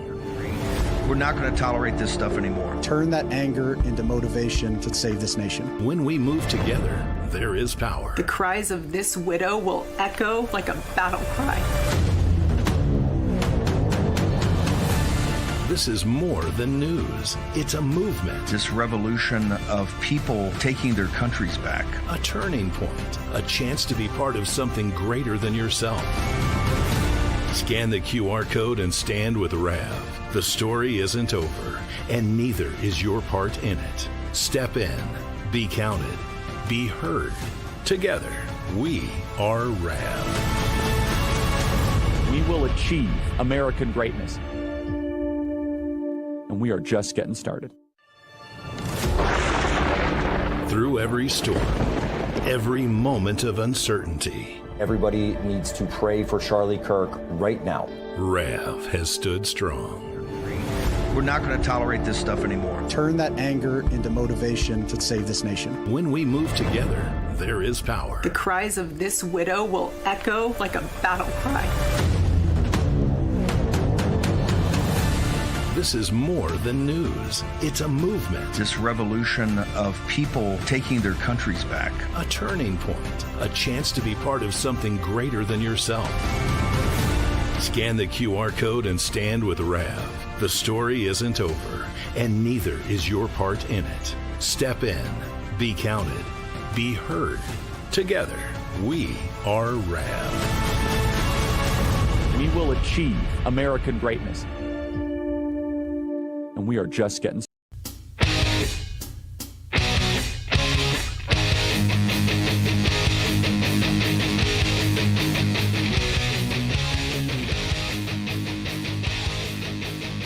All right, you're looking right now at Joint Base Andrews.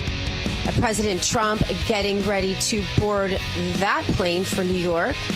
But we are here in Washington, D.C. on the ground with the boots that are on the ground for the boot camp with AMAC. Welcome back to America's Sunrise. I am Dr. Gita. We are so excited to celebrate this day of truth, action, and resolve ahead of some of the most critical elections in our nation's history. Absolutely. There's no doubt about that. This event, hosted, of course, by AMAC, brings together members and friends to engage on the top issues facing America today: immigration, education, men and women's spaces, and a lot of other things like that. Conservative speakers will take the stage, sharing insights and strategies to inform and empower the American people. And we will be right here on top of all of it, covering all of it, bringing it to you. But if you can join us, we'd love to have you join us as well. There are still tickets available.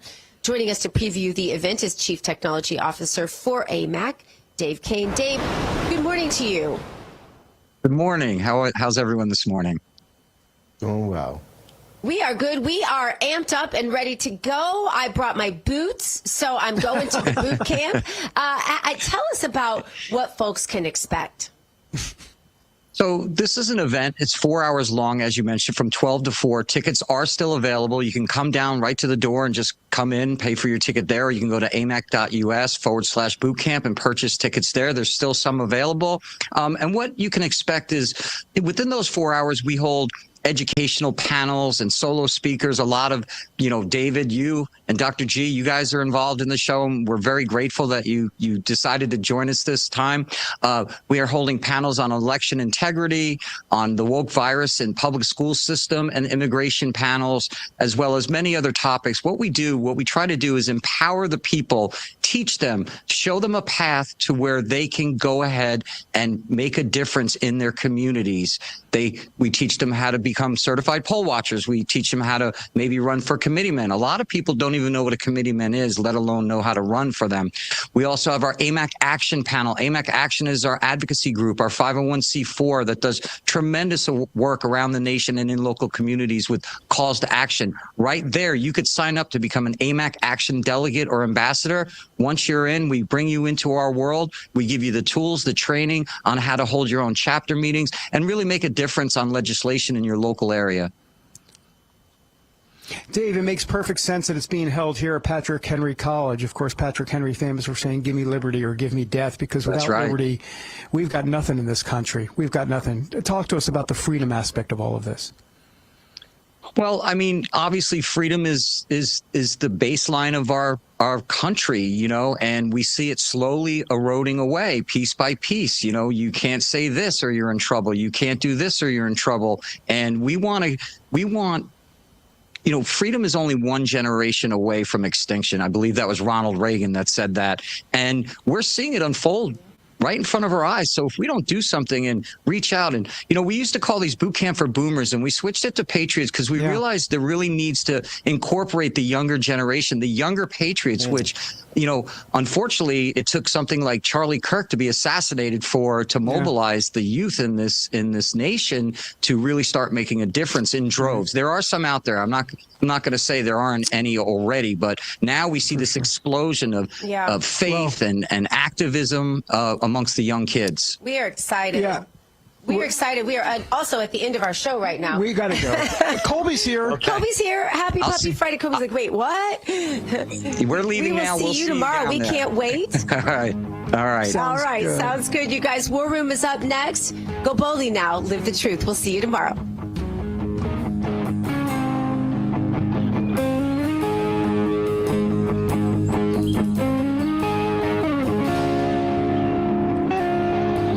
Tonight, the Trump Justice Department has indicted former FBI Director James Comey on 2 counts. The first count, obstruction. The second, false statements. 2 sources telling MSNBC that a grand jury rejected a third count. That count is still unknown. Just moments ago, Donald Trump said this on Truth Social, quote, "Justice in America, one of the worst human beings this country has ever been exposed to is James Comey, the former corrupt head of the FBI. Today, he was indicted by a grand jury on 2 felony counts for various illegal and unlawful acts. He has been so bad for our country for so long, and is now at the beginning of being held responsible for his crimes against our nation. Make America great again." My family and I have known for years that there are costs to standing up to Donald Trump, but we couldn't imagine ourselves living any other way. We will not live on our knees, and you shouldn't either. Somebody that I love dearly recently said that fear is the tool of a tyrant, and she's right. But I'm not afraid, and I hope you're not either. I hope instead you are engaged, you are paying attention, and you will vote like your beloved country depends upon it. which it does. My heart is broken for the Department of Justice, but I have great confidence in the federal judicial system, and I'm innocent. So let's have a trial and keep the faith. As the person that reported out, how significant is this moment? I'll use the words, Chris, that prosecutors and federal investigators are saying to me tonight, which is simply chilling. Chilling because a seasoned prosecutor who was appointed by the Trump administration, chosen by Donald Trump and his allies, looked at the facts in this case and said there wasn't a sufficient reasonable basis to bring it and was resisting bringing it, was pressured to resign or be forced out, thrown out on the curb, and he chose to resign. Days later, a person with no prosecutorial experience is the U.S. attorney, and these charges are brought. Chris, for the past 2 weeks, we have been gaslighted by MAHA, saying that we're too extreme, that our language is too extreme, that you can't use this kind of language. Well, if you don't want us to use extreme language, you should not do extreme stuff. If you don't want us to call Donald Trump an authoritarian, he should not act like an authoritarian. And the reality is today, it's ironic that Erdogan was in the Oval Office with the president because Erdogan in Turkey did exactly the same thing that Donald Trump is now doing.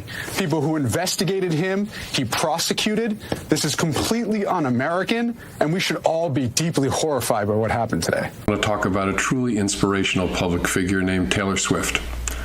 Of course, I watched her podcast interview with the Kelsey brothers. Of course, I watched the whole thing, although on YouTube, Patrice and I got kicked